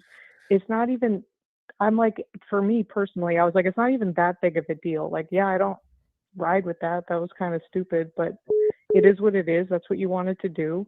Fine, just stand by it. You took that shit, stand by it. Right. And you know, they're free to do whatever the fuck they want. You know, my whole thing is I'm just calling it out for what it is, you know. And it, I didn't feel like you didn't come across to me as like being shitty. You're like, oh, I'm just saying, this doesn't mean I hate you, and I was don't. defending myself, you know. I was I felt defending like, myself. yeah, Like, I felt like they showed their asses on that. I mean, it of was course just they like, did. I was like unwatchable at a certain. Although I did just listen and be mad like an idiot. Yeah, you're absolutely gutless if you stream and talk about somebody, but you don't open your panel up to let them defend themselves, you know. And that's what was happening. So Yeah, it was that whole thing. I was like, they showed their asses, and I just was like, this is so fucking. I didn't like how they just turned it around into like this all-out assault over like nothing, over nothing. Like, yeah, you guys did a drama stream. Like, so fucking what? Just say you did it, they because did it that's like what 3 people were days talking about. they did it like 3 days in a row. So like, Yeah. you know what I mean? Well, and it was and then because acting like they weren't shady to Nurse Kim. Right, totally. That's one of the things that really pissed me off. And I didn't even get a chance to get into that, but that's one of the things that really made me mad. And it was She just is a national treasure. she's a saint, man. She's great. So it's just, yeah, I mean, it's just, that's all it was. I just, you know, it is what it just own it, you know. Okay, I did drama streams because I saw the first night that I did it, I had over 900 people watching. That's the most people I've had in here for a while. So I rode with it. I just went with it. That's, you know, that's all you have to say. You know what I mean? And I don't think anybody, you know, it's like, okay, whatever. Maybe I'd like, oh, everybody else wasn't, you know, obviously you and Turtle Boy and Nurse Camp, like no one else was doing that. But also it's like, you know, whatever, get your bag. You can do whatever you want. Like, I don't think anyone was actually like pissed. It was when you just started throwing shade and like, again, platforming people to talk shit about Nurse Kim and then act like you don't know her. Like that. Right. Like you haven't, you where's know, she at? and talk about me like I haven't fucking been up there. Like I haven't fucking hung out with these dudes in person and fucking, you know what I'm saying? Like I hung out with these people and felt like we became friends that night. I've hung out with James Jackson before, but I hung out with Jason Grant, Allison, James Jackson, JFK. We went to the Encore. We had a nice time. And I thought that we had all become friends at that point. And, you know, like, I don't know where they come from, but where I come from, man, you don't treat your friends like that. You know, you fucking, you speak up. You don't fucking throw them under the bus just for content. That's fucking gross. And I felt like, I feel like I I felt that like during the stream where I was like, you know, there had already been this history we've been seeing online that it seemed like everything was, you know, really cool, really solid. Like, that's awesome that this is happening. And then it was kind of, you know, it was sad. It was disappointing to see them, you know, kind of just shit all over that. They like did it didn't with, happen. but they did it to me. They did it to fucking everybody. They did it to Turtle Boy. They did it to Everybody. fucking or Olivia. They did it to fucking Nurse Kim. I mean, it's just like, it was just all like, oh, let's get to the bottom of everybody else's business. Like, it's bizarre to me that grown men want to do that, you know? Like, it's just Totally. bizarre. It was sad. It was fucking sad. And I was like, you know, starting to like them too, obviously from an outsider. So it was the whole thing was super disappointing. I mean, I guess I was glad that, you know, whatever, it seemed like Nurse Kim was able to say her piece.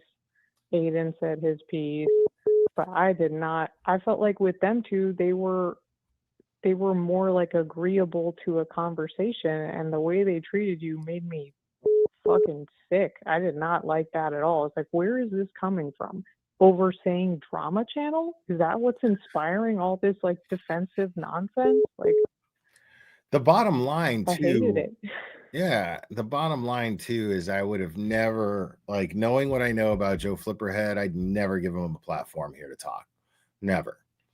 Like, there's just no way. I would never ever do that to Olivia Nile. Whether or not she gave a fuck wouldn't matter to me. I would find that disrespectful to her. Give this dude a fucking platform to talk. Like, I already have enough information. I know what I need to know. You know what I'm saying? Like, Right. That's it. Did they already know what they needed to know? Because to me, I'm like, okay, Yeah. you're trying to get to the bottom of something, but I also felt like they were just like super, like, I don't know, kind of like taking a lot of information as facts initially until like, you know, they kind of started to crumble. But I was like, wow, this really seems like we're all just taking this as being reality based on this guy's word.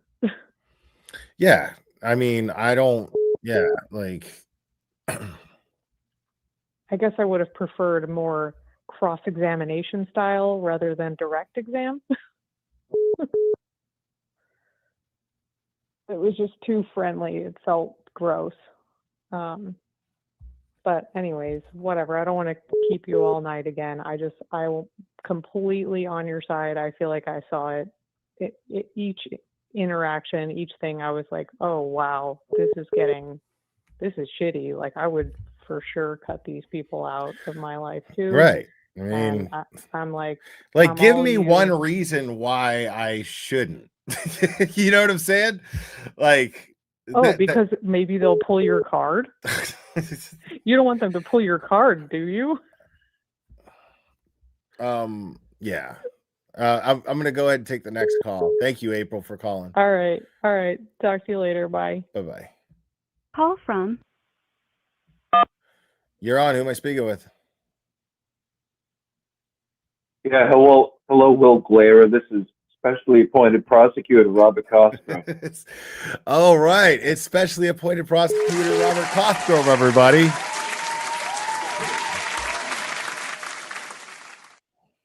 What's up, homie? Good to be on your presentation with your antenna people. Thank you. It's always good to have you on my presentation, and the antenna people here love you. So, yeah. So I just want to say I go by the name MC Cossie G, and how do you know I haven't spoken to Karen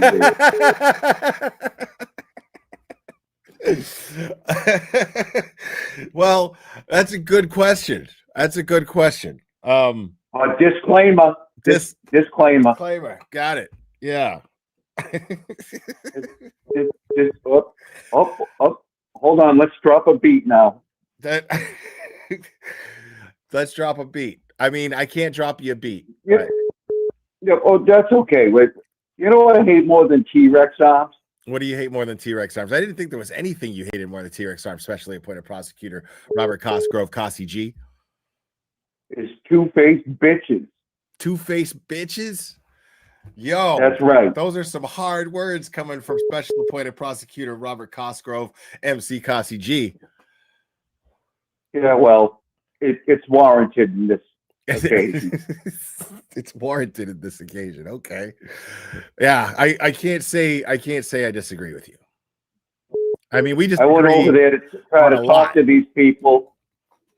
I may have dropped a couple expletives in their chat, and they blocked me right away. They blocked you? Wow. Yeah. That's wow. Okay.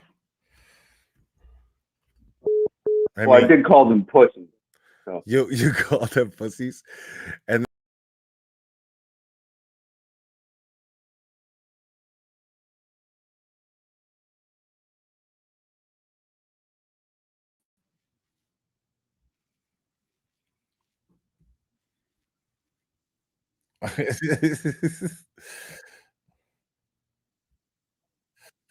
close to their 50s.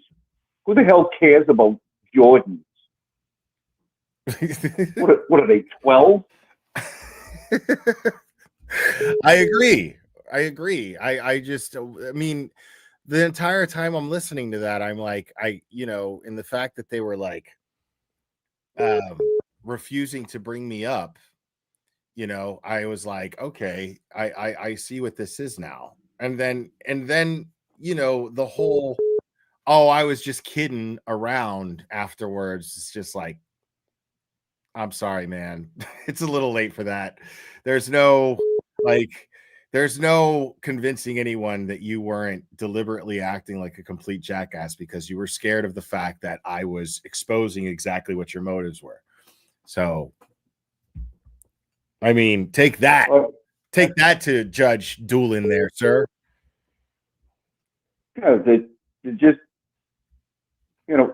sometimes JFK can be all right and ask good questions like he did the other day on his 8-hour stream or whatever the hell it was. He had some good points. 8-hour presentation. He's talking about carrying a gun, and if Turtle Boy approaches him, he's going to use it. And what the fuck are you talking about, dude? Yeah, I mean, that's just great, bro. Like, you're gonna make threats on a YouTube live presentation. I mean, that would be a pretty slam dunk prosecution there, wouldn't it? Special Appointed Prosecutor Robert Cosgrove, MC Cossie G. Oh, I would think so if I got them in my courtroom. It got me so upset that I almost broke character. Don't do that. I did not. Don't do that. Keep your orthopedic shoes on. Well, they have Velcro, so they're very handy. They work for me.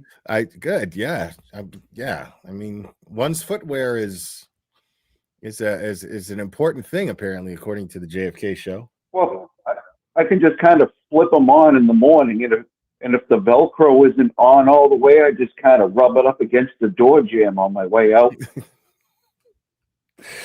Yeah, dude. You got to be careful. I don't want you to do that. You got to keep you spry for Judge Doolin, because I tell you, Tim Bradle, he's arguing circles around you, man. And Doolin, I think you can sense that he likes him a little bit better than you. Yeah, well, fooling Doolin's a joke, around the office around here. Everybody knows that.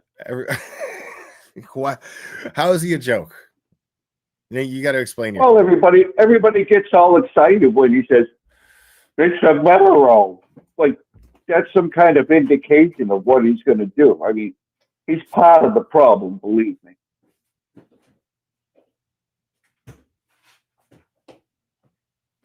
Just because he smiles sometimes and, makes a little joke here and there, believe me, he's part of the problem. And I can say this now because I'm off of half of the cases due to turtle dove. Why don't you just recuse yourself from the fucking stupid witness intimidation bullshit? Why don't you just Well, do if that? you give me a minute, Will, I'm probably fucking gonna do that. Well, it's been 2 years, bro. How about let's get a move on? Chop chop. Yeah, well, you know, I'm hoping Yellow Mellow goes down before me, but if not, then we'll see. Well, Mello's not. Yeah, man. Mello's done. Stop it. Mello's done. You really think you're going to get somebody else to prosecute once you're out? No, I just want Yellow Mellow to go before me. That's all. Are we I don't talking care about the prosecution. Are we talking about go? Like do you mean like off of the earth? Or Yeah, you could say that, into the ether or whatever they say. Okay. Into the yellow brick road or whatever the hell. I don't know. I mean, he's yellow. He is. This is not a disputed point. Yeah. Yeah. His name's Yellow Mellow, and how do you know he hasn't spoke to Karen Reed? How do I know he hasn't spoken to Karen Reed? Yeah, he goes by the name Yellow Mellow, and how do you know he hasn't spoken to Karen? I mean, that's a good point, because let's see, Rat House Media goes by the name of Rat House Media, and how do I know that he hasn't spoken to Karen Reed? And how do you know he's not also Danny Thomas? I mean, exactly. How do you know that Kate and Carla Maria go by the name of Kate and Carla Maria's and haven't spoken to Karen Reed? How do you know? That I would have no idea. Agreed. I would have no idea. Agreed. But I just wanted to call and say, I think those guys are pricks. Yep. And when MC Causey G got in their chat, they instantly blocked me. I mean, if the Mexican Jordans fit, wear them. The Jordans fit, then you must. You must. We'll glare her alone. I don't know. Okay. All right. MC Causey G. I don't understand what that has to do with anything. But at 50 years old, they're worried about Jordans. Friggin' idiots. Listen, you got to prove that in court, okay?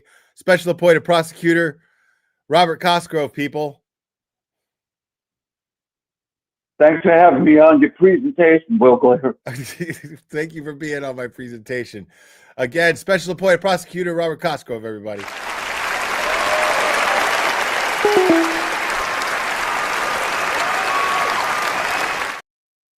He's just the best.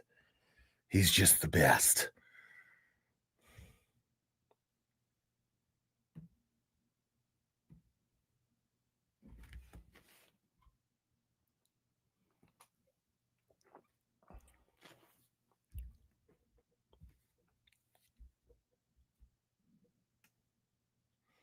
What's going on here?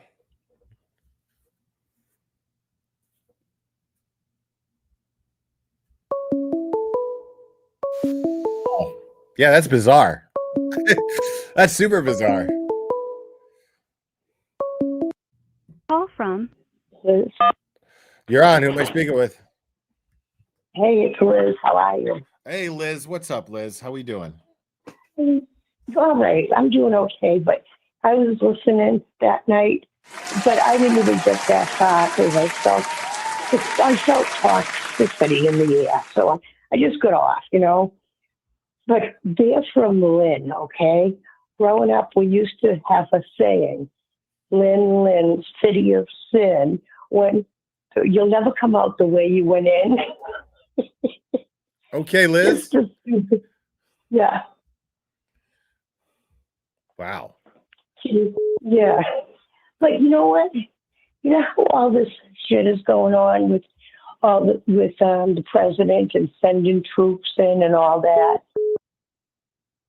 How will that ever get fixed if we can't get along as one small community? How will we ever get along as a country? Oh, I mean, yeah, I agree. It made me sad. Yeah, I agree. I mean, and just for somebody to just feel like it's, to act like they care about justice this whole time and then do something so careless as to try to manipulate the community to split like that, is just really low down. Just for the sake of views and super chats. Mm-hmm. It's sad. I didn't see it. But from what I hear tonight, it's really sad. Like I said, I tuned out. It's not feeling good. Listening, it just was going in the wrong direction. So I got off. Right. I applaud this community, man, because most people saw it. Like, it doesn't take me telling you what it is for you guys not to see what it was. You know what I'm saying? Like, most people, I mean, everybody, dude, like, people in his chat, they had my back. They saw what was going on. People in Turtle Boy's morning bus stop chat, they were all like, we got you, the glare, and that was awesome, man. That made me feel really, really good, because I was like, I knew, because at the time I felt gaslit. I felt fucking, I was like, what the fuck just happened? You know what I mean? Like, because I considered these guys my friends. I had just considered these guys my friends. I had just done so. You and James went to that band. He met up with you, correct? You went out, had a good time. Yeah. They were all there. Yeah. And then it was just like, they saw an opportunity for personal gain, and then wanted to, and just didn't give a shit about the sense of community that we have, and how important it's been in exposing this corruption. Right, and that's not good people to be around. It's really not. It says a lot about your character. I would have stuck up for you 100%. Well, I don't understand. You're a man. They're not men. They are fucking high school boys. I don't know what's going on there. But from what I hear, I didn't like it, and I'm disgusted. But I have my aunt who I adore passed away. She was like my mother, my godmother. I've been having sleepovers at her house since I was 5 years old, and I wasn't able to sleep. And then listening to this made me even more sad. It's pretty bad. I don't know.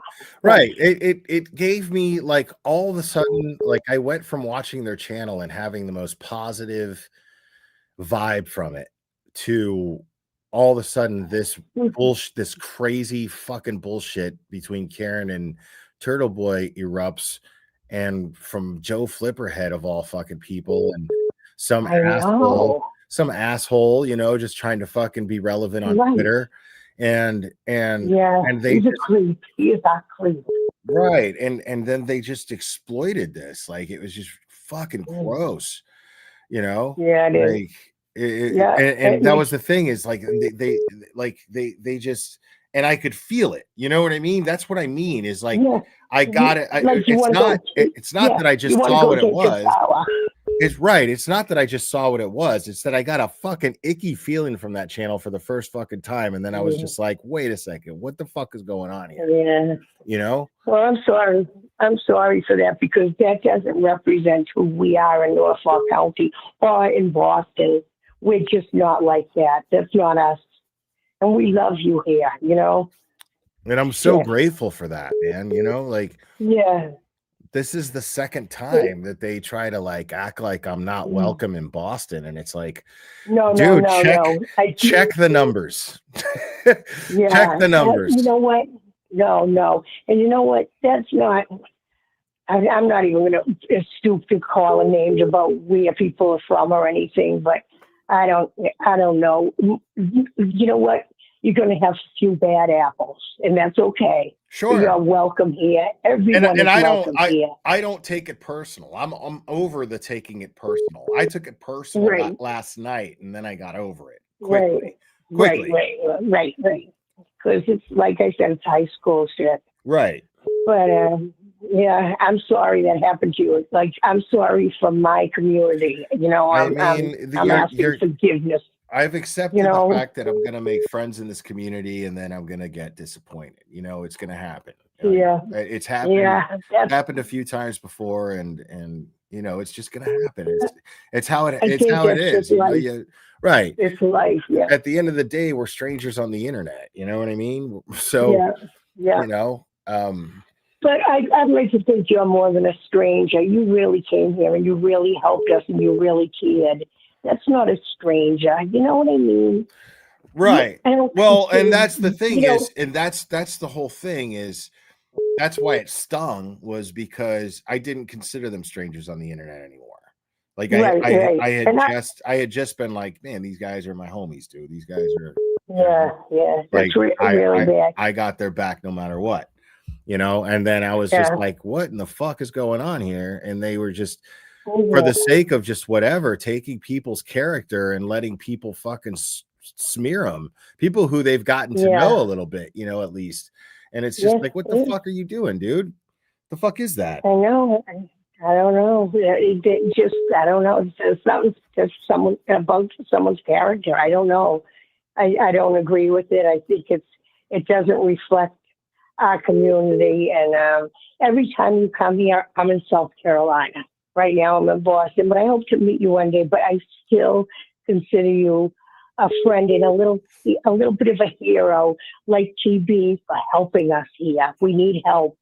We need help. We don't need more fracture. You know what I'm saying? Yeah. We've been fractured enough here. It's time to stop. And then when someone from your own place does that, it's bogus. It's sick. But I have to go to bed because I have to get up very early for a funeral. But we love you here.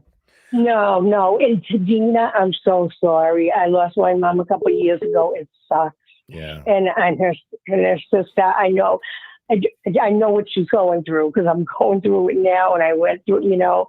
But well, you know, like I said, I've never met you in person, but I consider you a friend. You know, a friend that's welcome, and I'd love to meet one day. You know, just thank you for what you do for us. Thank you. Well, thank you, Liz. I appreciate you. Oh, all right. Good night, sweetheart. Have a good week. You too. Thank you.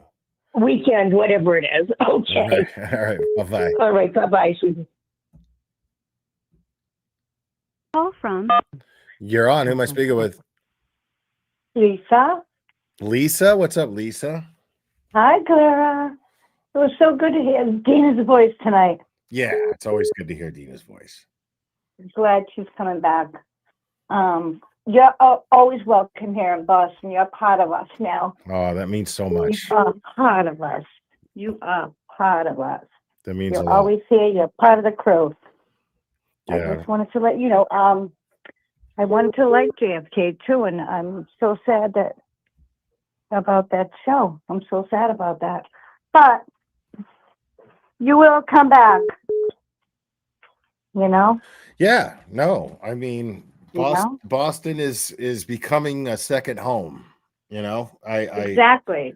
It is, because it's like when we see you here, you're part of us, like you are part of the group. Right. Well, there's still a lot to do, and you know, if I can come around there and help boost morale as often as I can, I'm going to do that, you know, because you guys lift me up. So, and I can't wait to see you in December. I didn't get to see you last time. Yeah, I plan on being there in December. Good. I'm happy. Well, I just wanted to say hello, and you are always welcome here in Boston. You're part of us now. Yeah, agreed. You are. Thank you so much. You That, always- that means the world. You always will be. And we will see you soon. Yeah, you will. Thank you so much, Lisa. Okay. Appreciate you. All right. Thanks, Will. All right. Have a good night. You too. Bye-bye. Bye. Call from Ray from Dallas. Ray from Dallas. What's up, my man? Hey man, Will the Glera, man. What's popping, my guy? Chilling, dude. How you doing, homie? Oh man, you know, I was just scrolling through the articles, right? And you know, I'm looking in the comment section, right? And I heard all the great people that's on the live right now. Shout out to the whole chat. I want to let y'all know y'all the truth too, right? Because I like how y'all stand tall for my guy Will, our guy Will. Now, Hell yeah. Let me just say, my guy Will, our guy Will. So I seen in the chat that somebody said that you ain't welcome to Massachusetts or something, Will. Is that correct? That's the rumor. I didn't hear him say it, but somebody said something about if I wanted that if I wanted to show up to Boston, I had to check with him or something like that, you know. But I don't know if he actually said that. Somebody told me. Well, I'm gonna say like this: if the Three Stooges, one of them said that, you know, they all soft because only soft people don't, you know, say you can't do something like that. Like what they think, the mob or something, like they could stop somebody from coming somewhere. And this is another thing I want to address with them bums, right? Let me holler at them bums real quick, because y'all not really like that. Like imagine looking at this dude who look like he obese. I'm talking about Stewie Griffin, who be sitting in the middle and, you know, looking at you like, you know, I'm not gonna go there, but look, let me say this. They want to sit up here and talk about Turtle. He gonna make a video the other day about Turtle Boy, talking about, oh, the Turtle Boy threatened me. Oh, I'm shaking. Like, I know if I look at Turtle Boy, he ain't like, no, JF Bum, you not like that, fam. Like, he be talking like he really like that. Like, I'm telling you, I could look right through that bum. He ain't really like that. He only try to play to people who he could think he could play to like that. And you know, man, this movement. What he tried to do was play the community against me. Yeah, he did. That's what he was trying to do. But the problem is that the numbers don't lie. Okay. Yeah. The community is. I've been too deep into it, and I've done too much. And the community and me, we're way too tight already. You know, like he doesn't have the power to do that. Even though I felt a little insecure about it for a minute last night, and then I thought about it, and I was like, "Yo, no," because I mean, listen, I may not be a first string channel, but there are first string, second string, third stringer, fourth stringers, even fifth stringer channels, and then you got your sixth stringer channels. You know what I'm saying? Yep. You got your that's sixth stringer where it channels. came from. That's where it came from. See, that's what pissed me off when I heard them trying to entice you to try to get in this. Like, they trying to make you play back and forward. No, you can't make another grown-ass man appeal to what you do. That's what little boys do. That's why he got his two roaches with him, and they follow along with everything he say. I never seen nothing so disgusting, right? Like, you see these three guys in the camera, you know, with this stupid music they be playing, like I say, they the Backstreet Boys or something. Because that's how I look at I them, like the this my music thing though, right man. Like I like Man, the music, man. I used to jam out with them and shit, man, and that's what makes me mad. It's just like, dude. Nah, but he been a snake though. He a snake though. Totally. He was No, waiting, I agree. He was waiting on the first opportunity to try to attack Turtle Boy, and the nerve of JF Bum to say what Turtle. Yeah, he's like super jealous of him, dude. Like it's really weird. Yeah, he's super jealous. He tried to insinuate like what Turtle Boy did was just a little. The nerve of that arrogant, cocky, stupid motherfucker. Let me tell you something, JF Bum. What Turtle Boy did was a fucking lot. And let me tell you something, dog. It's going to go down in history. We don't know about this until the day we die, because this one of them groundbreaking cases, you bum. See, it's the thing right here. see, that's why I'm just waiting. And I'm sorry, Will, if you don't mind me. I just No, dropped my man. channel, everybody. Yeah, I'm just And, saying. you know, it's Listen, I wanted to make this live stream where I said what I had to say, and the viewers have a right to say what they have to say. Man, this whole problem is about the community. The community has the biggest right to be pissed off about what this fool was trying to do for the past week. You know what I'm saying? So that's why I opened the lines, and I'm not gonna, after today, we're done with this fool. I'm not even gonna mention this motherfucker's name. You know what I'm saying? No, I'm not though. I'm not Right. though. Look, this is what I'm saying. I just got my channel now, since I came on there, everybody said make a channel. And as soon as I get 50 subscribers on Ray from Dallas, right, you will hear me exploding on this motherfucker. See, like, he trying to mess up something that's good in the community that we all came together for. And this rotten snake, smooth-faced motherfuckers like them who try to take shit down. And we as a community, we will not allow. See, I'm not nice, like everybody else. Like, I'm real explicit. And wait till I get my subscriber game up so they can see how I'm really coming. Let me tell you something, JF Bum. I don't need to use all the edits and stuff. I talk straight off the dome. See, he try to make himself out bigger than what he is. He say, I did this with Bum B, and nobody don't know who the fuck you is.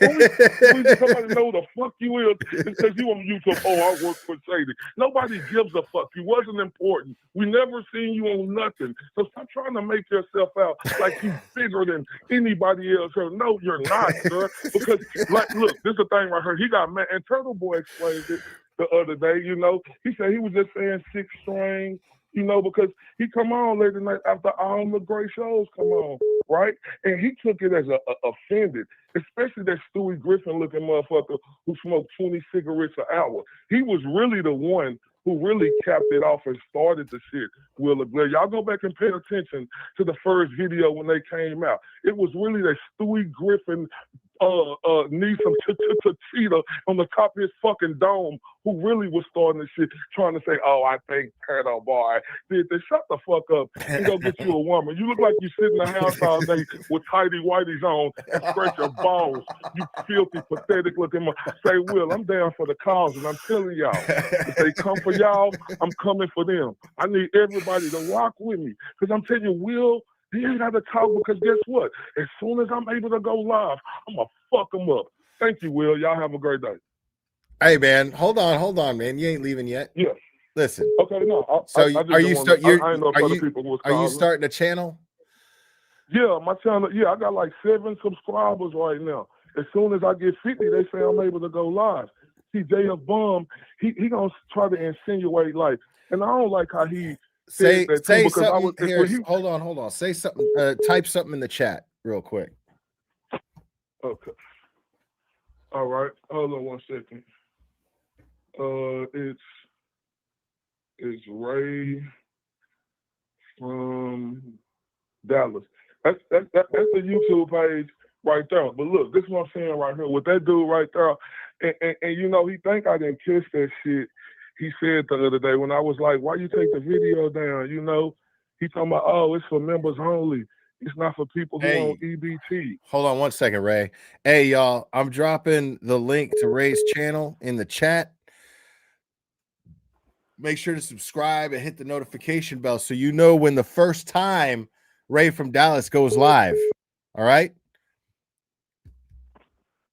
I appreciate that, Will. Look, yeah, man. He tried to say he thinks he's slick with his words, right? But see, I'm not the one, JF Bum. I'm the right one. You heard me? Like when I said, why you take it down? I say, why you take the video down? I'll let you. I put it for members only. It's for people who could pay and who ain't got EBT. So what you trying to insinuate? Because I came on here and said I was a black man from Dallas, Texas. You trying to say EBT or something? I don't like that, but it's cool though. It's cool. It's not okay at all. That shit's not okay at all. Cool. No, it's cool though because as soon as I'm able to go live, I'm gonna fuck him up, and he gonna have to have his ammunition because he think he dealing with somebody like who play. I don't play. See, when I get on that mic, I'm gonna show him how you technically break a motherfucker down make him miserable. You're gonna start seeing the redness in him and that smooth face ass James face. And he's another snake too. Man, you know what though, man? I'm not ready to say that about. I mean, you know, it is what it is. You're not wrong, because in one way he's one way, and then on there being cheering on JFK while all that shit was going on, like that shit hurt, dude. Because like, and then he did text me afterwards because you could tell he felt a little guilty about it. But you know what? The way I saw it was, damn right, you should feel guilty, bro. Like you should fucking like I got boundaries, bro. Like you know what I'm saying? Like that's it, dude. Like you showed me who you are, dude. After we hung out and shit, and fucking I ain't never said nothing bad about you. How many times I talked this dude up on my channel about how fucking good of a dude he is and how fucking good of a vibe he gives off, dude. So many fucking times, man. You know what I'm saying? And let me holler at that piece of crap too, right?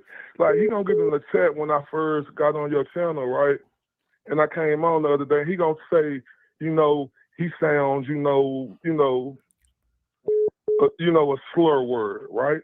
You know, people who like the same sex. He say I sound like that, right? Let me holler at you, smooth face Jimmy, right? Like how do you know what someone who goes that type of way sounds like? How do you know that? I need you to explain that to everybody in the world, you smooth face motherfucker. Because when I'm looking at you, your face is smooth, right? And then look, this is the thing right here. They tried to that JF Bond dude tried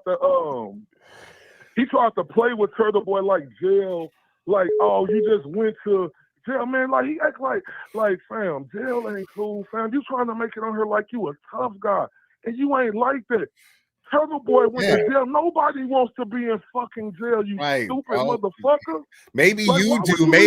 Maybe it's worth it for you to go to jail for some sort of street cred because you steal fucking muscle milk and fucking protein shakes and polo shirts.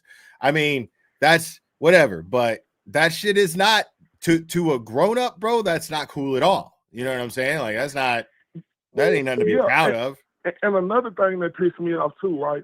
Like everybody want to turn this story, right? Like, okay, yeah, it got heated up, but I thought it was girly shit, right?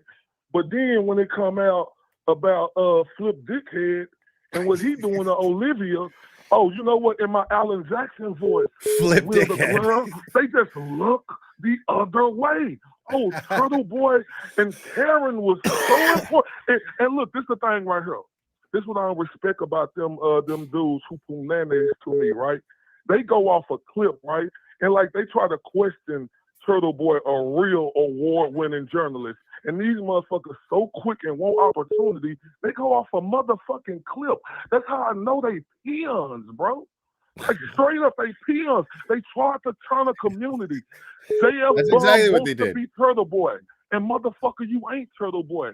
You ain't Will the Glare, or you ain't these other motherfuckers. You show your true colors, you snake motherfucker. Wait till I get my sub game up. I'm gonna fuck you up every time I get a chance, and I say that, and I mean that with everything in me. Everybody, he can't talk this shit with me, right? You know, because I'm Mr. Undeniable. Mr. D Boys can't touch me on my worst day, and he gonna see how I'm coming, how I'm really coming, and how I'm still gonna come every time he say my motherfucking name. And let me tell you how much of a sucker he is, right? He was like, oh, come over here. They was in the chat, come over here. I'm in this chat, but I'm here. Like, and this what make me question them, because remember I said Smooth Face Jimmy said, hey, he sounds, like a slur word, right? And then they say, oh, if you want to come over here, you got to show your face. Why I got to show my face? Why you got to see me? You called me out. You said if nobody don't come over here, you was calling Turtle Boy out. But Turtle Boy levels ahead of you. He getting way more money than you, and that's what you can't stand, right? And I'm gonna tell you another reason why. Because Turtle Boy sold out to Wilbur, and I seen that, and I seen them poonanis over there trying to sell out, tickets and say, oh, somebody bought one ticket. They said they wanted two. Oh, you can't do it like Turtle Boy. That's why they mad. And then look how they trying to play you with, oh, we know you're gonna be at Turtle Boy's Halloween party. You can come check us out too. What the fuck would Will go to y'all fucking bullshit ass party when Turtle Boy got something good? I mean, who's up his ass? Which one of us is up his ass, dude? Like this dude goes live purposely whenever Turtle Boy's going live, because it's just like I'm standing my ground, you know, who he ain't shit. Everybody else. For me, it's just simple. Like we have so many of the same subscribers, you know what I'm saying? Like, and I want to listen to Turtle Boy, you know what I'm saying? So Yeah, everybody like, want to listen to right, Turtle Boy. right. So like, well, it's stupid of me to go live at the same time as him, you know? Like, so Yeah. like it's not practical even. So like, hold up. So he mad, and then because you go there's live. gonna be this whole, fucking you know, Halloween party at the same time. Like it's so obvious, you know. Yeah, why would he want to try to, like, I know, and then what made me mad about Smooth Face Jimmy, right? He gonna talk about, we'll know he's my friend. Really? In your chat, it was on that video that I came on. Just go look at the chat. We'll know he's my friend. He know how we are. No, you don't. You's a snake. He's never been your friend. You, Stewie Griffin, and JF Bum always been opportunities. You know what? Y'all Though? tried to play. But you know what though, Ray, is I don't regret. This is the kind of person that I strive to be, and I'm glad that I've made it to that point in my life to have this kind of mindset.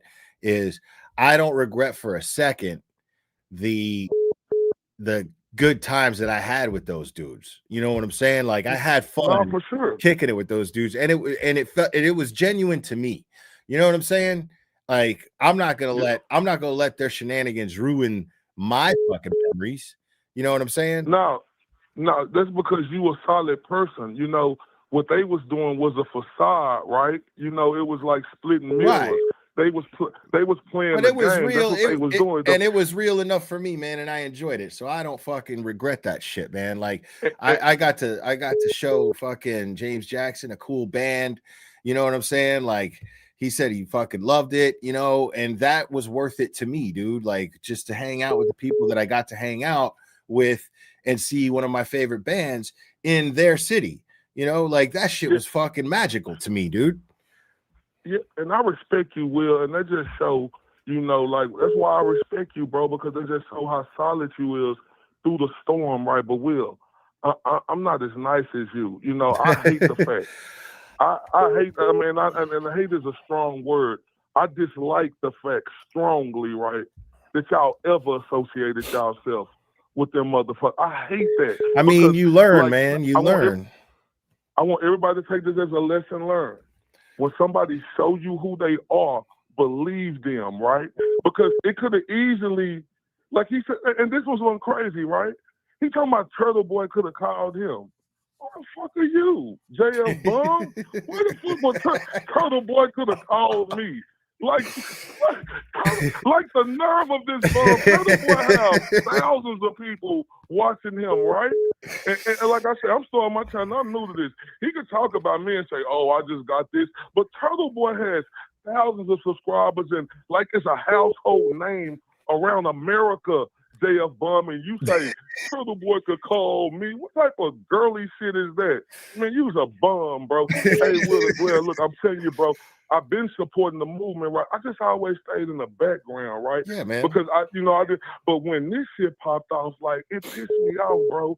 It pissed me off because people always try to bring division, right? You ain't got to agree with something everybody say, but don't try to cause division just because you jealous of the spot you in. Thank you. You jealous Perfectly because said. you really is the last show.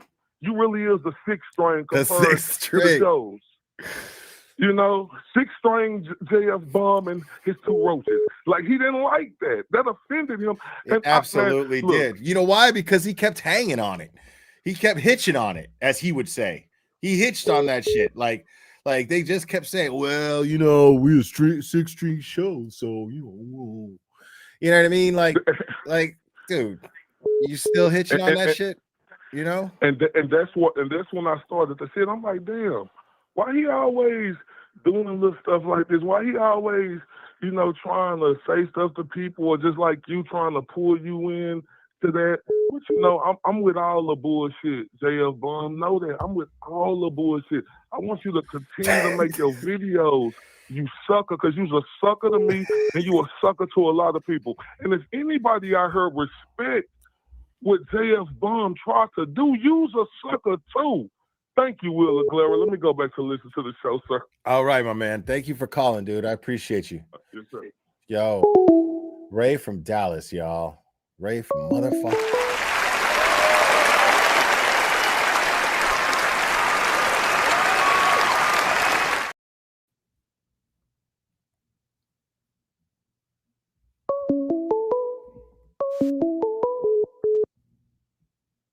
Call from You're on. Who am I speaking with? Michelle. Hey, what's up, Michelle? Nothing. How are you? I'm well, Michelle. I'm going to start with how mesmerizing your eyes are, and the shadows sometimes take away from it. So you need to fix that. No. Yeah. I'm a little nervous. Okay. So I don't know all Me the too. players, and I don't watch all the shows. But my concern is all this is a distraction. And from what though? What is really the root of when this started? And I feel like all this is a distraction from something really going on. The thing is the only thing that benefits from people focusing on drama and contributing to the division. The only people that benefit from that are the McAlberts. That's what I agree with. K. Peter, Lindsay Gattani, all of those people. Those are the people that benefit from our division. So I hold no quarter, as I said, for anybody who contributes to that. Fuck them.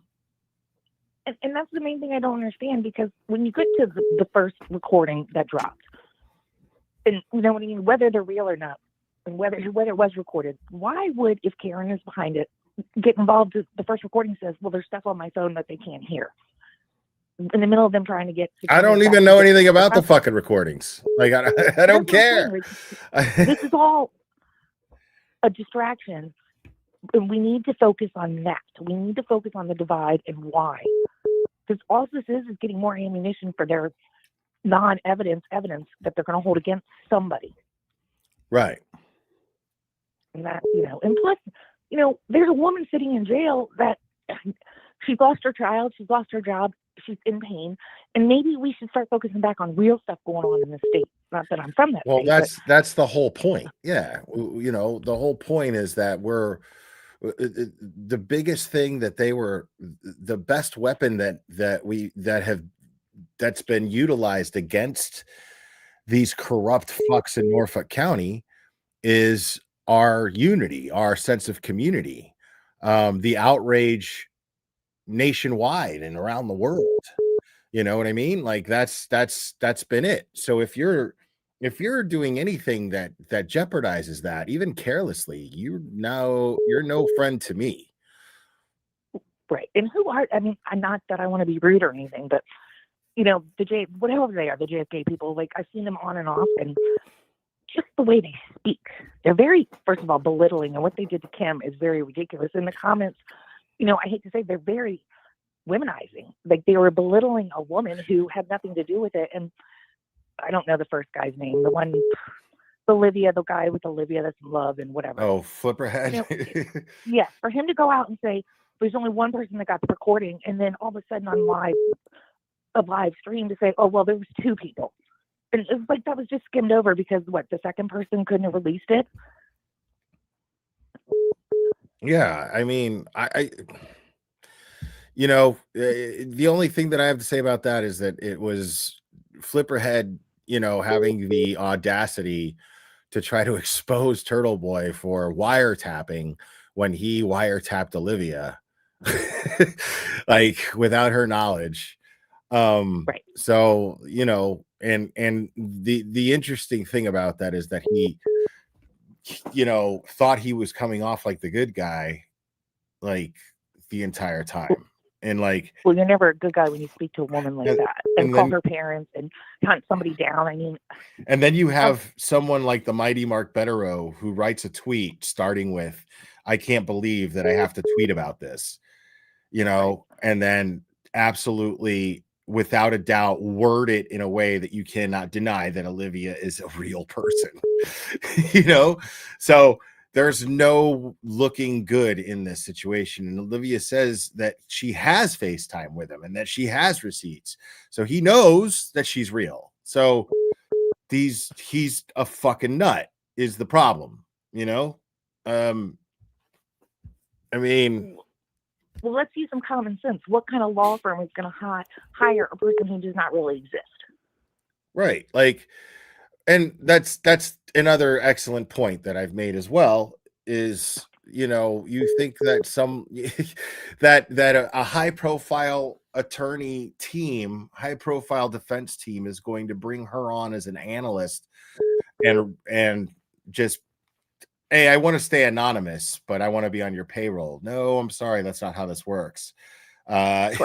We have to hire you. So we need your social security card, photocopy of it. We need your ID. We need, you know, it's ridiculous to right. even, yeah. Sometimes the common sense is lost in all this. And it's like, nobody, I mean, I hate to say this. I know there's a lot of corruption and a lot of people up there that are ignorant, but did that whole state lose it? Like that whole area have no common sense in reality? It just, right. And it just blew my mind that Flipperhead could sit up there and act like, you know, just act like this wasn't a thing. You know what I mean? And watch these guys on the panel treat him like there was some benefit of the doubt here. And there's just not. Like the dude accused Olivia of being a fake person and catfishing him when she had already FaceTime with him. She's already proven herself. And then he starts asking for personal information and he's bullying her into it. When you think about that, it's how it comes off. Listening to that recording, it comes off like he was bullying her into getting her personal information. And better to her family is lying, you know, calling her family in the middle of the night, and her family is right for this bizarre, and her family involved, and right because if she, I imagine her confusion, you know, where she's like, okay, and her gut is telling her during this phone call, and that she doesn't know she's being recorded. She's like, her gut's telling her, you know what? No, I'm not going to like go any further with you having any more of my personal information. There's no way I'm sending you a picture of my driver's license at this point. There's no way I'm friend requesting you on Instagram. It's just not going to happen. Like you're already showing me that you are absolutely irrational, you know, because in Olivia's mind, she's like, I FaceTime with you. Like, you know, I'm real. You called my parents at 3 a.m. Like there's nothing else that can be done here to convince you. And this dude's serious. He's got a serious problem, obviously, but that's the extent of it, you know? And so, but the thing is for him to come along, a guy like that to come along and make these claims against anyone, he has no credibility, you know? Like if he was going to testify in court, this stuff would be brought up and he would be discredited and the jury wouldn't take anything that he had to say seriously. Well, and plus somebody who speaks like a man who speaks like that tone, that narcissism, that demanding, he speaks like that all the time. That's not right. And you know, he was holding back because he knew that the phone call was being recorded. Well, if that's holding back, you can only imagine what, you know, like, I don't know how long they were speaking, but clearly she made the decision that, you know, I got to get away from this man. He's got Stalker 101 starting. Like, something is clearly right. It's crazy. In my opinion, let me say, in my opinion, that's Stalker 101. Right. I mean, and Olivia just has like, and it was bizarre listening to it because I was like, she's clearly called. This person has called the show at least a half a dozen times. I've either sent her a link to just be here on StreamYard. Now she's never gone on camera, but you know, that's her choice. That's her decision. You know what I mean? Like she wanted to be perfectly anonymous, and I didn't care if she was anonymous. I didn't care if her avatar was not her. it made no difference to me. But later on, it was just already obvious that it was her. And it was like, okay, like, it's crazy to challenge this now. Like, you're crazy for challenging this. And I'm hearing her voice on that recording, and I'm like, I've spoken to this person. I've spoken to her on the phone, like, outside of, like, she's the one that, how I know about this is she's the one who told me about it. You know what I mean? Right. Like, it's like nobody betrayed her trust. She's the one who told me about it. I was like, oh shit. Well, and that's the other thing when we really start, the great divide, when you really look at from the beginning and start doing the web, the little web here, and look at all the key players that they started involving. You've got accusing you and Nurse Kim, sending it to Jessica, getting Eternal Boy involved. And that's, how do these people not realize that whoever's behind it, allegedly, you know what I mean? And it's got to stop. And I agree, today should be the last time. But it doesn't, because there's those outsiders like the JFKs and the whoever's, they keep stirring the pot. Yeah. Well, that's because they're fucking bored and they're shitheads because they don't have any respect for anyone else. What I have to ask, what is wrong with the shoes? What kind of shoes are they toting around? Like, what are we even talking about shoes? Like, how did your shoes come up? That's what I'm saying. It's just like, okay, like, I get that that's just their way of being clowns, like, I get that, but it's childish when you compare it to what we have been doing and talking about, dude. Like, I had, I've had meals of food several times with very, very brilliant people involved in this case. And I'm going to associate myself with people who had absolutely no respect for the community that has accumulated because of these brilliant people. And I'm going to associate myself with people who are willing to tear that down and people who are going to minimize where I'm having very insightful conversations with these people, and then these people over here, they want to insult someone about their shoes.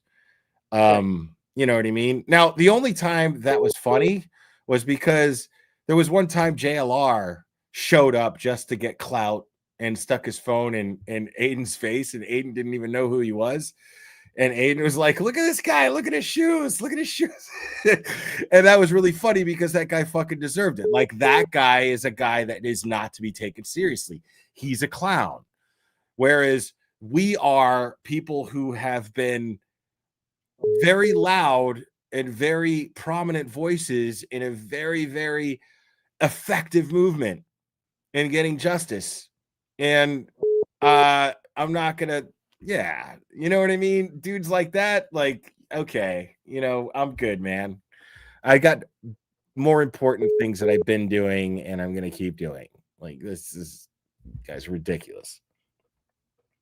Well, and it says a lot about a person or people who want to always stick themselves right in the middle and then somehow turn this web of bullshit about them. Like, now, like, well, that's what it, like, it was obviously a grab for viewership. It was a grab for status in something that they can't even begin to understand. And they showed that, they showed that with their method, their effort, this pathetic effort to try and infiltrate and, take people's viewers through low-hanging fruit. You know what I mean?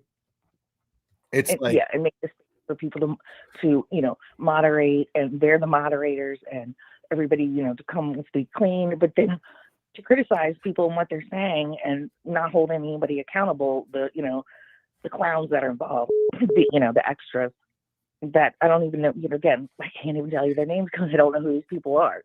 I know Koala, like he's the only one I know. And how did this Australian person get involved? Like, go away.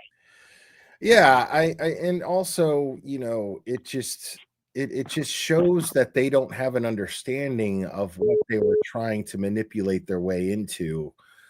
Because we've been at this for so long and we've done so much, like I've shared, like I was lucky enough where four times total, I have experienced a sense of community that I will take to my grave and treasure, where we all got together and raised each time over $20,000 for either Karen's Defense Fund or Turtle Boy's Defense Fund.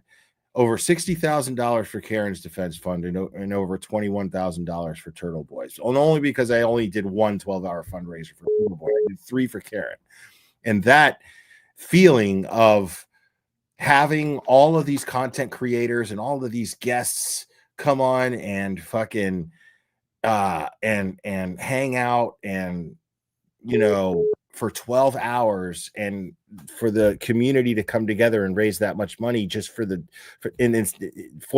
purpose of justice, for the purpose of financing a fucking fight, for financing a war. That is what's going on, a war against corruption. And that is something that I will always take with me. And it's something that these guys will never begin to understand. They don't know how bonding that is. These guys have been out for themselves this entire time, and you can see it, Well, and the jealousy that they're not part of that legacy. Right. And they could have been. That's the interesting thing is they could have been. They could have just been benefiting themselves by just sticking to being nice guys and upstanding guys. They could have done that, but they decided, oh, well, this isn't enough. So I'm going to go for the easy route. And then I'm going to just fucking start pitting people against each other to gain viewers and make people fucking with their popcorn emoji show up in my chat and start giving me money. So, that's something that I can't respect and something that I'm just not going to abide by when in the first community that I've been involved with, where that the case that everyone was passionate about wasn't poisoned with that exact same thing. Every other case I've seen, somebody comes along and poisons it with that very same method. And then what happens is it spreads. Other people start making channels. They see how much money they make. And then the case gets lost. And this happens in missing children's cases. The Summer Wells case is fucked for that very reason. I fear that child will never be found because the waters have been so muddied because of channels like what JFK tried to pull these last few days with this case. Yeah, and and there's a lot of cases, and I hate to bring up the Walsh case, but has anybody noticed in the background that Scott Peters, there's an appeal going on? They're trying to go for another appeal because there was all this suppressed evidence and there's DNA from another person, and it's not that but it appears that he may have been railroaded also. And, and not that I think that Walsh didn't do it, but you got to look at it, and it's like that man's been in jail for 17 years, I think. And anybody talking about that? I know that your guys' channels don't talk about that, but it's, the public, the news, nobody, there's all this stuff in the background of real life, real life tragedies going on. The government is shut down. We got real issues. And, you got all this petty stuff being fueled up there. And it's like, I don't live there. And I, hate to say this, but you all got some big problems in your state. I live in a Commonwealth. I live in Virginia. And we, Commonwealth. I lived in Norfolk for a while, Norfolk, Virginia. Nice area. I live in Northern Virginia, about 10 minutes from DC. So, I will say living in the metropolitan is a different reality from living in the South, for the North, the western parts of the state. But it's, they live up there. And it's like, let's focus on, you guys have elections. I don't know what county or what part of the JFK area, they live in, but I assume they're closer. and you think they wouldn't want to be involved on the right, not the right or the wrong side, but more of the voice that let's get some stuff done in our areas instead of this it's all petty. And I rack my mind constantly. You know, Right. I mean, it's what is the real motive other than dividing behind? There's something. right. You know, Well, there's no, more than it's dividing. it's just division. It's just division. That's all. It's yeah. I mean, the motive is to make money. On JFK's part, the motive was to make money, but at the cost of dividing the community, which he just didn't care about. Is my point. Right. You know. It's something. Yeah, I just feel like there's something more. You know, deliberate. I mean, you know, we all think we know who's behind it, and then you know, like the fact that Chris Albert just, you know, what happened in the Canton, the what's it called? I can't think of it. The hearings, the community hearings, community meeting, and you know, like not. Let's talk about that a little bit. You know, how he's still running around just belittling people and starting rumors, and you know, they're still part of this. And I just feel like I know I'm beating a dead horse here. But they just need, you know, how old are we? How old are these people? Are you know, still in junior high? Yeah, I mean, it's bizarre. But you know, that's how they showed who they are, you know. Yeah. And I called them out on it, and it scared the shit out of them, you know, where I got fucking threatened twice. You know what I mean? Like, and to me it was funny, you know. To me, it was funny. I was just like, is it this easy at this point for me to fucking show what someone's fucking motives are? Like, because they make it easy, you know? Yeah. I mean, I didn't make that choice for them to just to start attacking people that they've been, you know, pretending to be cool with. You know, I didn't do that. But I'm damn sure going to call it out if I see it, because I saw that people were fighting, and I don't like seeing that. Yeah, and you look at it ultimately, you know, not that I care, you know, not that somebody's personal business or what happens, but you know, a relationship was lost in this, and I'm sure there's more to the backstory, which is nobody's business. But you know, that's sad. It's sad that somebody who is facing losing their whole life, you know, spent so much time, went to jail involved in all this, and now, you know, his relationship, there's probably, you know, and that's, you know, that's not fair. It's not, you know, it's not our business. I mean, that's all I gotta do. All I gotta do is just fucking sick Erica Walsh on his ass if he fucking tries to come at me, bro. Like, Erica Walsh will fucking whoop him down, boy. You know, the strength that some of these people have is amazing. You know, like you know, stuff in my personal life, I've fallen apart, you know, and you know, Turtle Boy just keeps going on, you know, and you know, like the strength. There's a lot of strength in these, you know, the key players, and I think we need to focus on what good people, you know, only a good person survives. Yeah, absolutely, absolutely. I appreciate you calling. I'm going to take the next caller. Thank you. All right, but you know, those mesmerizing eyes, watch your shadow. You know, they take them away a lot of times. Stop it. All right, bye. Thank you. They're beautiful, so. Okay. And I missed the last caller. Damn it, because she wouldn't stop talking about my eyes.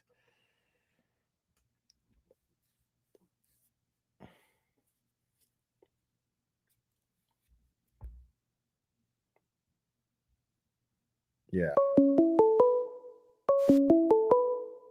Uh-oh. I know this number. Call from Laura. You're on. Who am I speaking with? Laura. What's up, Laura? Clara. So I was listening to that mess last night, and I was one of the, 100 people that got blocked last night. It was ridiculous. Yeah. I mean, I haven't lost a sub, you know? Not one. I think it's gonna roll that way. Right. They were almost there. Those people were almost there. Like all I did was lift those guys up. It was a great time. You were listening to songs, and and everyone was, they were dancing up there, like they were at the Wilbur interviewing people, like they were almost there. They were, But yeah, they make were no almost mistake, there. man. And they fucked it all up. They and- fucked it all up. And they did that for themselves. They did that, you know, acted like they were doing a service, interviewing people at the Wilbur. Like, nah, man, like you didn't even buy a ticket. You know what I'm saying? Like, just like you were out there to get content. You know, that's it. Exactly. Exactly. That guy just was talking over everybody, even his co-hosts, just talking over them, talking over all of his guests. He backpedaled on every single thing he said. He was ragging on everyone.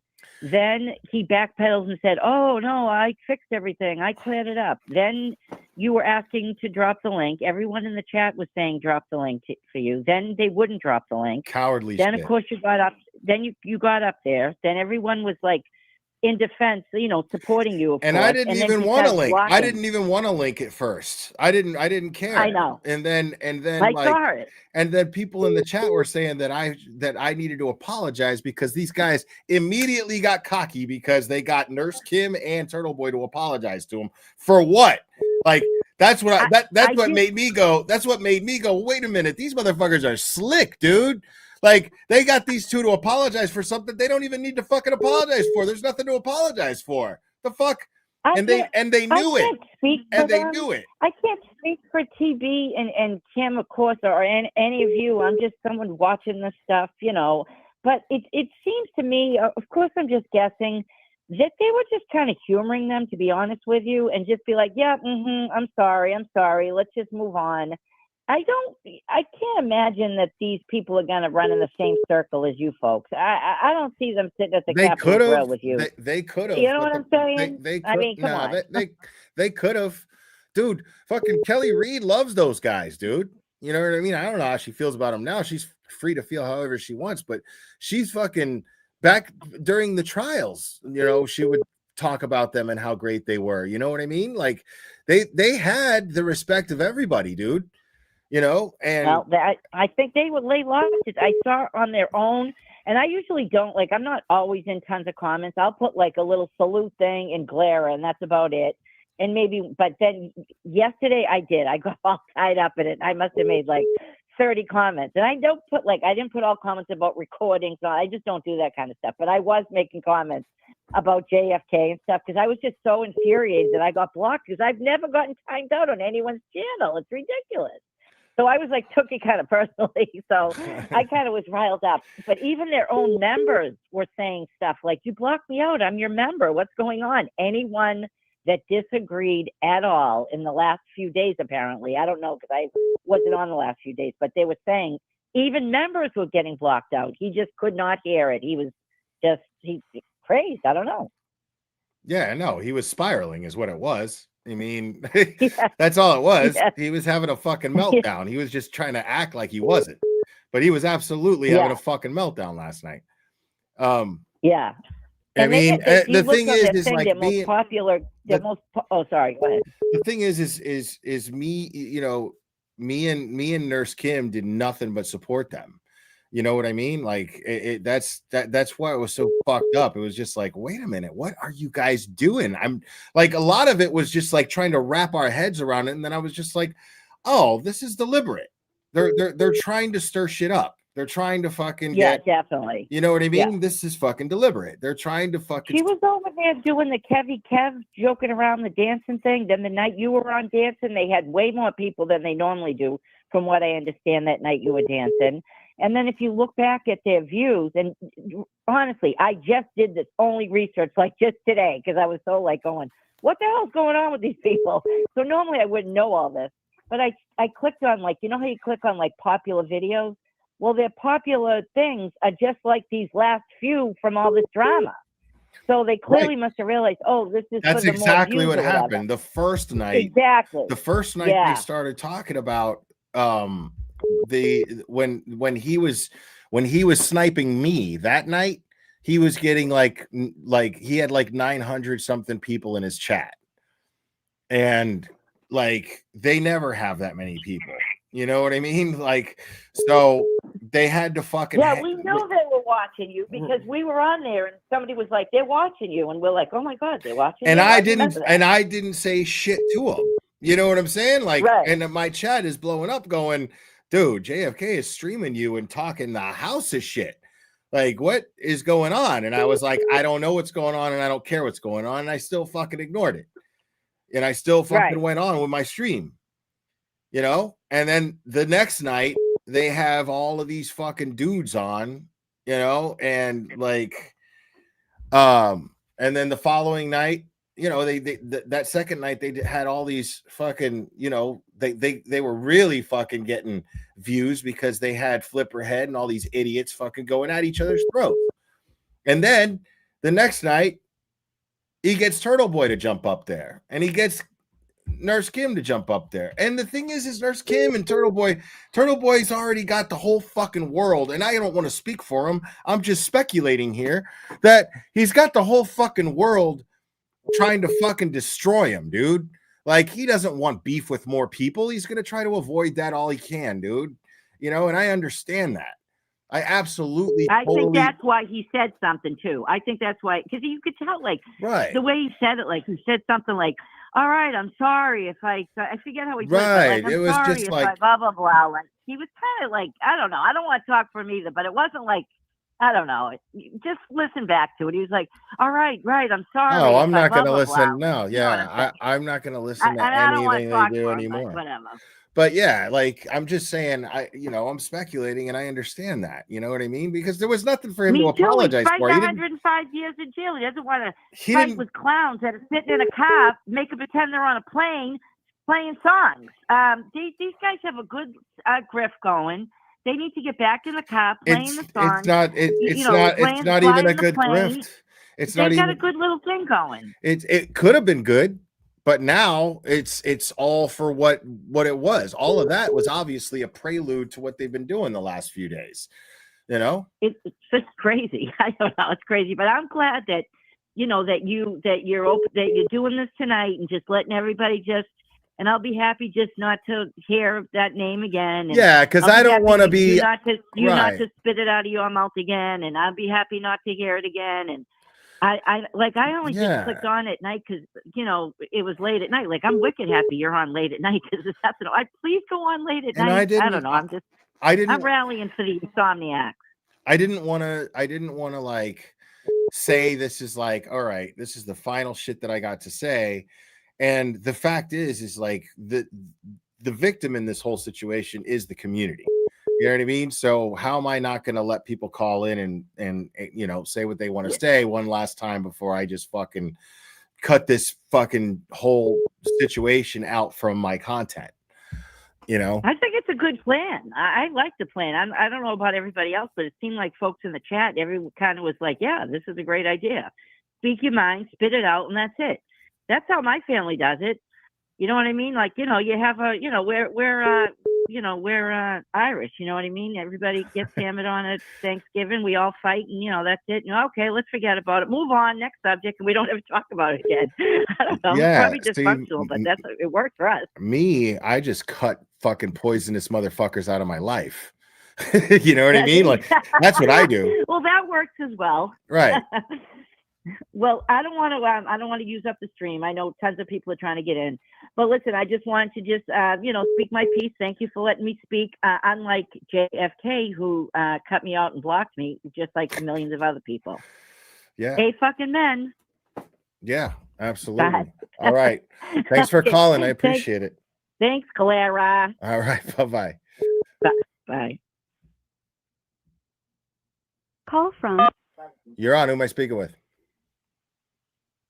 Sarah. Hi, Sarah. Hi. I just got totally caught off guard. This is awesome. Sweet.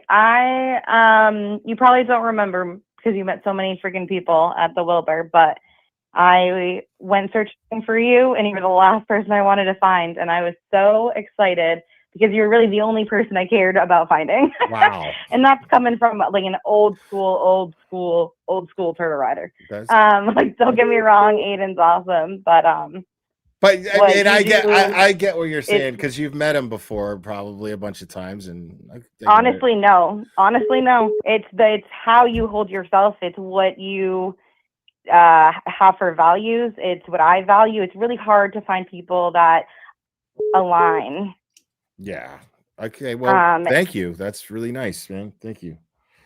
Yeah, no, like the patriotism, like there's been a lot of streams lately where I'm just like in my car, like basically silently cheering and like smiling and shit, and just like, this is exactly what I'm talking about. And We got to stay focused, man. literally, and I was just talking to a friend who is part of the community about some of the nonsense that's fucking going on, and I try not to pay too much attention to it because I'm pretty.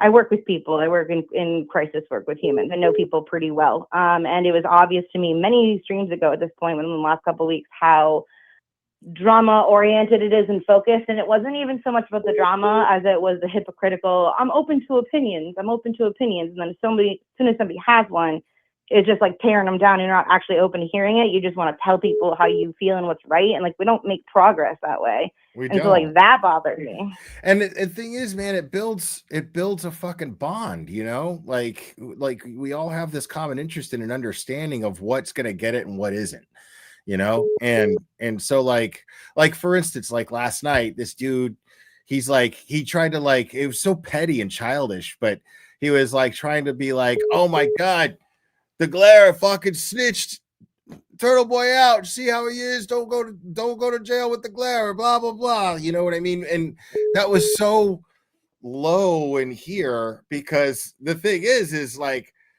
Turtle Boy and me are the kind of people that are just like straight up. I texted him and I was just like, these motherfuckers are fucking scared to give me a leak. These motherfuckers are talking the house of shit and they're scared to give me a leak. And he goes, what? And I go, let me get your link, dude. That's how we get down, dude. That's how we get down. Like, fuck that. You know what I'm saying? We both understand that that simple principle, dude. Like, you're gonna talk shit about me and not have the balls to fucking talk it to me instead of at me while I'm in your chat.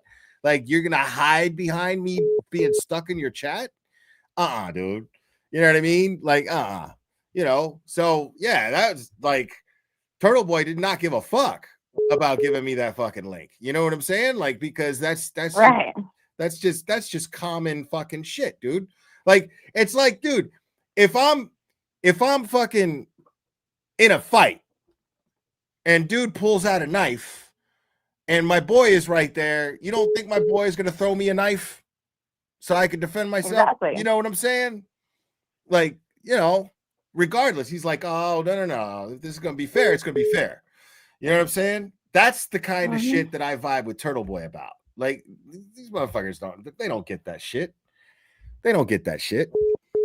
Yeah, I mean, it's been said by you, by Turtle Boy. I say it all the time. The real is real, and like we all know, authenticity is like top dog. Like that is what I pride myself in, and that's why I can still stay focused on what matters and like be aware of the drama. It exists. It's going everywhere. Everything that's happening in our community right now is happening at a full scale in the world. Like it is disgusting, and I am so over all of it. Like everyone has lost focus.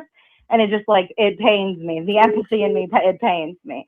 But again, it speaks to your character. There's a lot of things that you do, and you've brought up so many of them tonight that I just align with, like with the protecting kids and the patriotism and the staying focused. And we can acknowledge shit, but we don't gotta get sucked into shit. Like it's all right. Like it's nonsense. It's okay to be bipartisan. It's okay to be fucking neutral and just have opinions and not have to take a side. It's absolutely okay to fucking do that. It's absolutely, our country is literally based on that. Our country, our forefathers designed a system that is designed to lift up the individual, where independence benefits the individual, and the sense of community is based on each person understanding that about their neighbor. I'm gonna do what I'm gonna do, and you're gonna do what you're gonna do, and everything's all good. You know what I'm saying? Like that's So when you subscribe to a fucking herd mentality and refuse to think independently for yourself, well, then it's un-American. We're not the same. You know what I'm saying? Yeah, I genuinely couldn't agree more. And I get a lot of backlash from people because they don't understand it. And like sometimes they'll pretend like it's fence sitting, and it's like, no, I am concretely where I am, looking at the facts, looking at the nature of events, how they're unfolding, all sides, all perspectives. And I also believe that everything comes down to empathy and love, and we like don't even have human connection anymore. Everything's so jacked. It makes better news to have drama and fear. It makes more money to have drama and fear. Every divide just perpetuates everything, and it's just I won't stand for it. I will stand together. That's where I will stand. Well, we live in a digital age, so people are less human contact.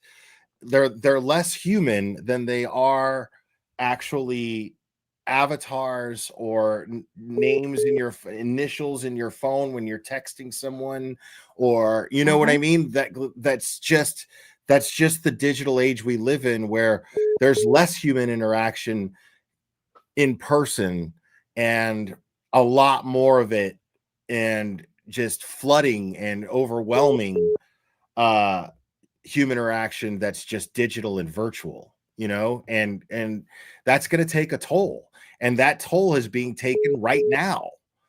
You know, I mean, that's just how this is. I mean, it started a long time ago. Advancements in technology, just even washing machines and shit like that. You just stop relying on your need for your community. Right. And that seeps into everything else. That's like people who are cheering Charlie Kirk being murdered. Whatever your beliefs are, you should never, the only reason that you're cheering for a man that got murdered with a family, whether you agree with his beliefs or not, the only reason you're doing that is because you have disconnected with humanity. That's the only. Exactly. You either were always disconnected with humanity, or you allowed yourself to become disconnected with humanity. And again, we are not the same. Whether or not I agreed with Charlie Kirk doesn't matter. It's a sad thing when somebody gets gunned down for having an opinion and speaking on it, and he had a family. It's a sad thing. Like you don't get to say that and then expect me to think that you're a good person, you know? Yeah. And then there's the other side of that. I'm so glad all these things are coming up, because these are all the streams where I was like, damn, I wish I could call in. This is actually the first time I've ever even tried, so this is cool. But like with Charlie Kirk, it's also about the fact that he was in an icon for free speech. And the fact that people don't get that, and they don't understand the significance of simply that, never mind celebrating the death too, that's friggin' awful. But like, that's another semblance of free speech gone. And the things that have already been happening because of it, wild. Like they can use so many things to continue to censor us. And like, I just think about the god awful fucking video that I never wanted to see. And I've seen a lot of shit in the work that I do. I've seen a lot of shit. But that I didn't want to see after a shift either. Like, let me tell you. And they could use that easily to be like, ooh, kids are seeing that. And this on the other. Like, I did a bunch of evaluations on kiddos that all of a sudden had suicidal thoughts and fear of guns because of seeing that shit on TikTok. Right. The concept and the term free speech itself is in danger more than it ever has been right now in this country. And the reason why I say that is because the term free speech is now it's in its beginning stages of being perverted the same way and redefined the same way that the word liberal became. Liberal means do what you want. Mind your business, I mind mine. That's what liberal really means. But the liberals have taken it, and now it means acknowledge me, and if you hurt my feelings, I get to ruin your life because I want to silence you if you say anything that hurts my feelings. That's not liberal, because anybody who's actually liberal understands, yes, I'm going to not squander my free speech, or I choose to squander my free speech, but no matter what, I have to accept the fact that I'm going to hear things that I don't like from time to time. And so Jimmy Kimmel and all of these liberals now talking about free speech, without acknowledging, hey, well, free speech means that I'm going to hear things I don't like, makes it very dangerous, makes the concept of free speech being in very much danger. It's in grave danger, because you cannot believe in free speech without accepting the fact that you're going to hear and see things that you don't like. It's just how it is. 110%. And it's the same way on the other side of that too. And I think you talked about it in the other show when you addressed this, but like, it's not just the left when they are up in arms now about Jimmy Kimmel, but it's also the right breaching over and being like, yes, this is awesome. They're laughing about it. They're enjoying it, when they were condemning all the cancel culture that was happening during COVID and all that bullshit. And so any party that's involved on either side of that set of thinking is literally so flawed. Yet understanding freedom of speech is at risk, but having no concept of how much they are adding to the reason it's being taken away.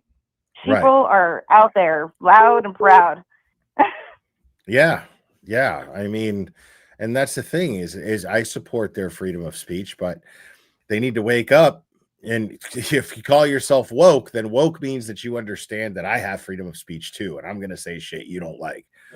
You know, I'm going to throw around the word retard freely because I like the word. I'm going to throw around the word cunt freely because I like the word, you know, and you have the freedom to not listen to me if you don't want to. Yeah. And it's also tied into emotions, which just kind of make me think of one last time with JFK. My goal was not to really talk about it much, honestly. But I literally on Tuesday said to my friend, he is acting like a teenage girl. And I said, I was like, I feel really weird about saying that because I don't really like to take away from any men that are emotional, because we have too much already toxic shit about not letting men be emotional and whatnot. But I was like, what I'm hearing is the most teenage girl based shit. And I didn't even hear anything last night. I didn't even watch any of that. I was working. So I'm not even caught up on that. And I can validate everything in the car on my way home to finish my documentation. I was like, I've never felt so validated. Like, thank you, Will. Called that shit out so early. But emotions are a huge part of the problem, because we're upset about how people make us feel. We don't like that word. It means something to us. Okay. Don't listen. Close your ears. Put some headphones in. Keep scrolling. Learn to manage the feelings that are elicited from you. Learn to manage them. Healthy coping. It's not my job to manage your feelings. Learn to manage your own feelings. Preach. That's it. Listen, I'm so glad we had this conversation. This was, I'm just so glad I got through, and it was actually productive and not in a good mood. There's another night I was going to call in, but there's another Sarah, and you got real mad at her, and I didn't want to be another Sarah after that Sarah. Okay. No, this was great. It's a great call to close the show with. So I appreciate you. Hell yeah. Tend to be a closer in here. Right on. I appreciate you too. It was really nice to meet you at the Wilbur. I hope we can have some more talks. I've grown a little bit of a spine in communicating in this world of YouTube now. So right on. Good for you. Yeah, no, I'm grateful that you've been watching, and it's awesome. That was really nice that you said what you said about meeting me. That's really awesome. Yeah, absolutely, my pleasure. I watched you ever since you picked up Turtle Boy. I followed it over and never left. That was right on. I've watched every single video since. Right on. That's awesome. Thanks, man. Appreciate that. Yeah, I hope you have a good night and keep doing what you're doing, because it's definitely what more people need to be exposed to. Right on. Thank you, Sarah. I appreciate it. Yeah, have a good one. You too. Bye. All right, folks. No, I'm not going to take another caller. I'm going to wrap this up. But yeah, I said what I said. I stand by every word that I say. And that's just it. So, guys, this is it. As of the end of this live stream, the even existence of JFK is not even to be mentioned here. I don't even want him acknowledged. I want him and his crew out of sight, out of mind. Because fuck those guys, you know. I've been working too hard to do this And I've enjoyed it, so it never feels like work, but I've been doing as much as I can for what as much as I've been doing. Putting up with that kind of shit is not indicative to what I've the efforts that I've put towards this community staying united. So I just will not oblige them any further. So big shout out to all my callers. Amazing. Oh, GP Dogs Rule. Thank you so much.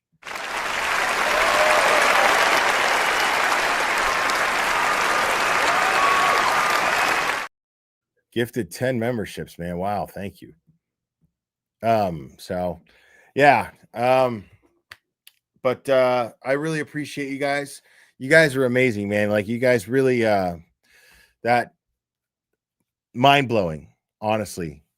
The kind of support that you guys showed me in the last 24 hours is something that I will never ever take for granted. It means the world to me. So thanks, guys. Seriously. But anyways, guys, make sure to hit the like. It helps me out a lot. Make sure to subscribe if you're not subscribed already, and hit the notification bell so you know when I'm going live. And make sure to check out Melanie Little tomorrow, 10 a.m. and all the support. I can't tell you how grateful I am for all the support. Thank you guys so much. Guys, I love you very much, and we will do this again very soon, my friends. And it only takes a second to stay safe.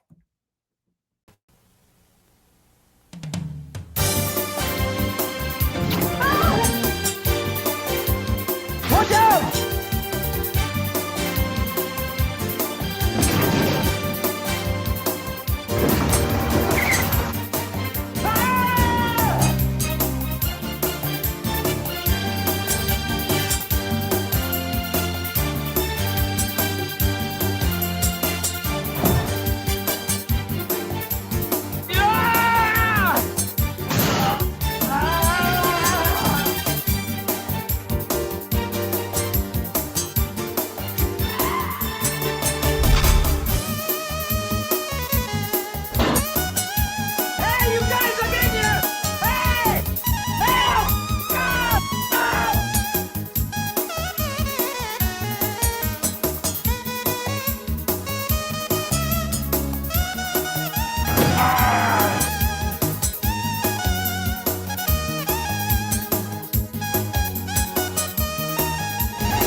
Today, being retarded means leading a full life. Retarded people go to work or school, just like their neighbors, and come back to a real home. A supervised home, right in the neighborhood, where they belong. Being retarded never stopped anyone from being a good neighbor.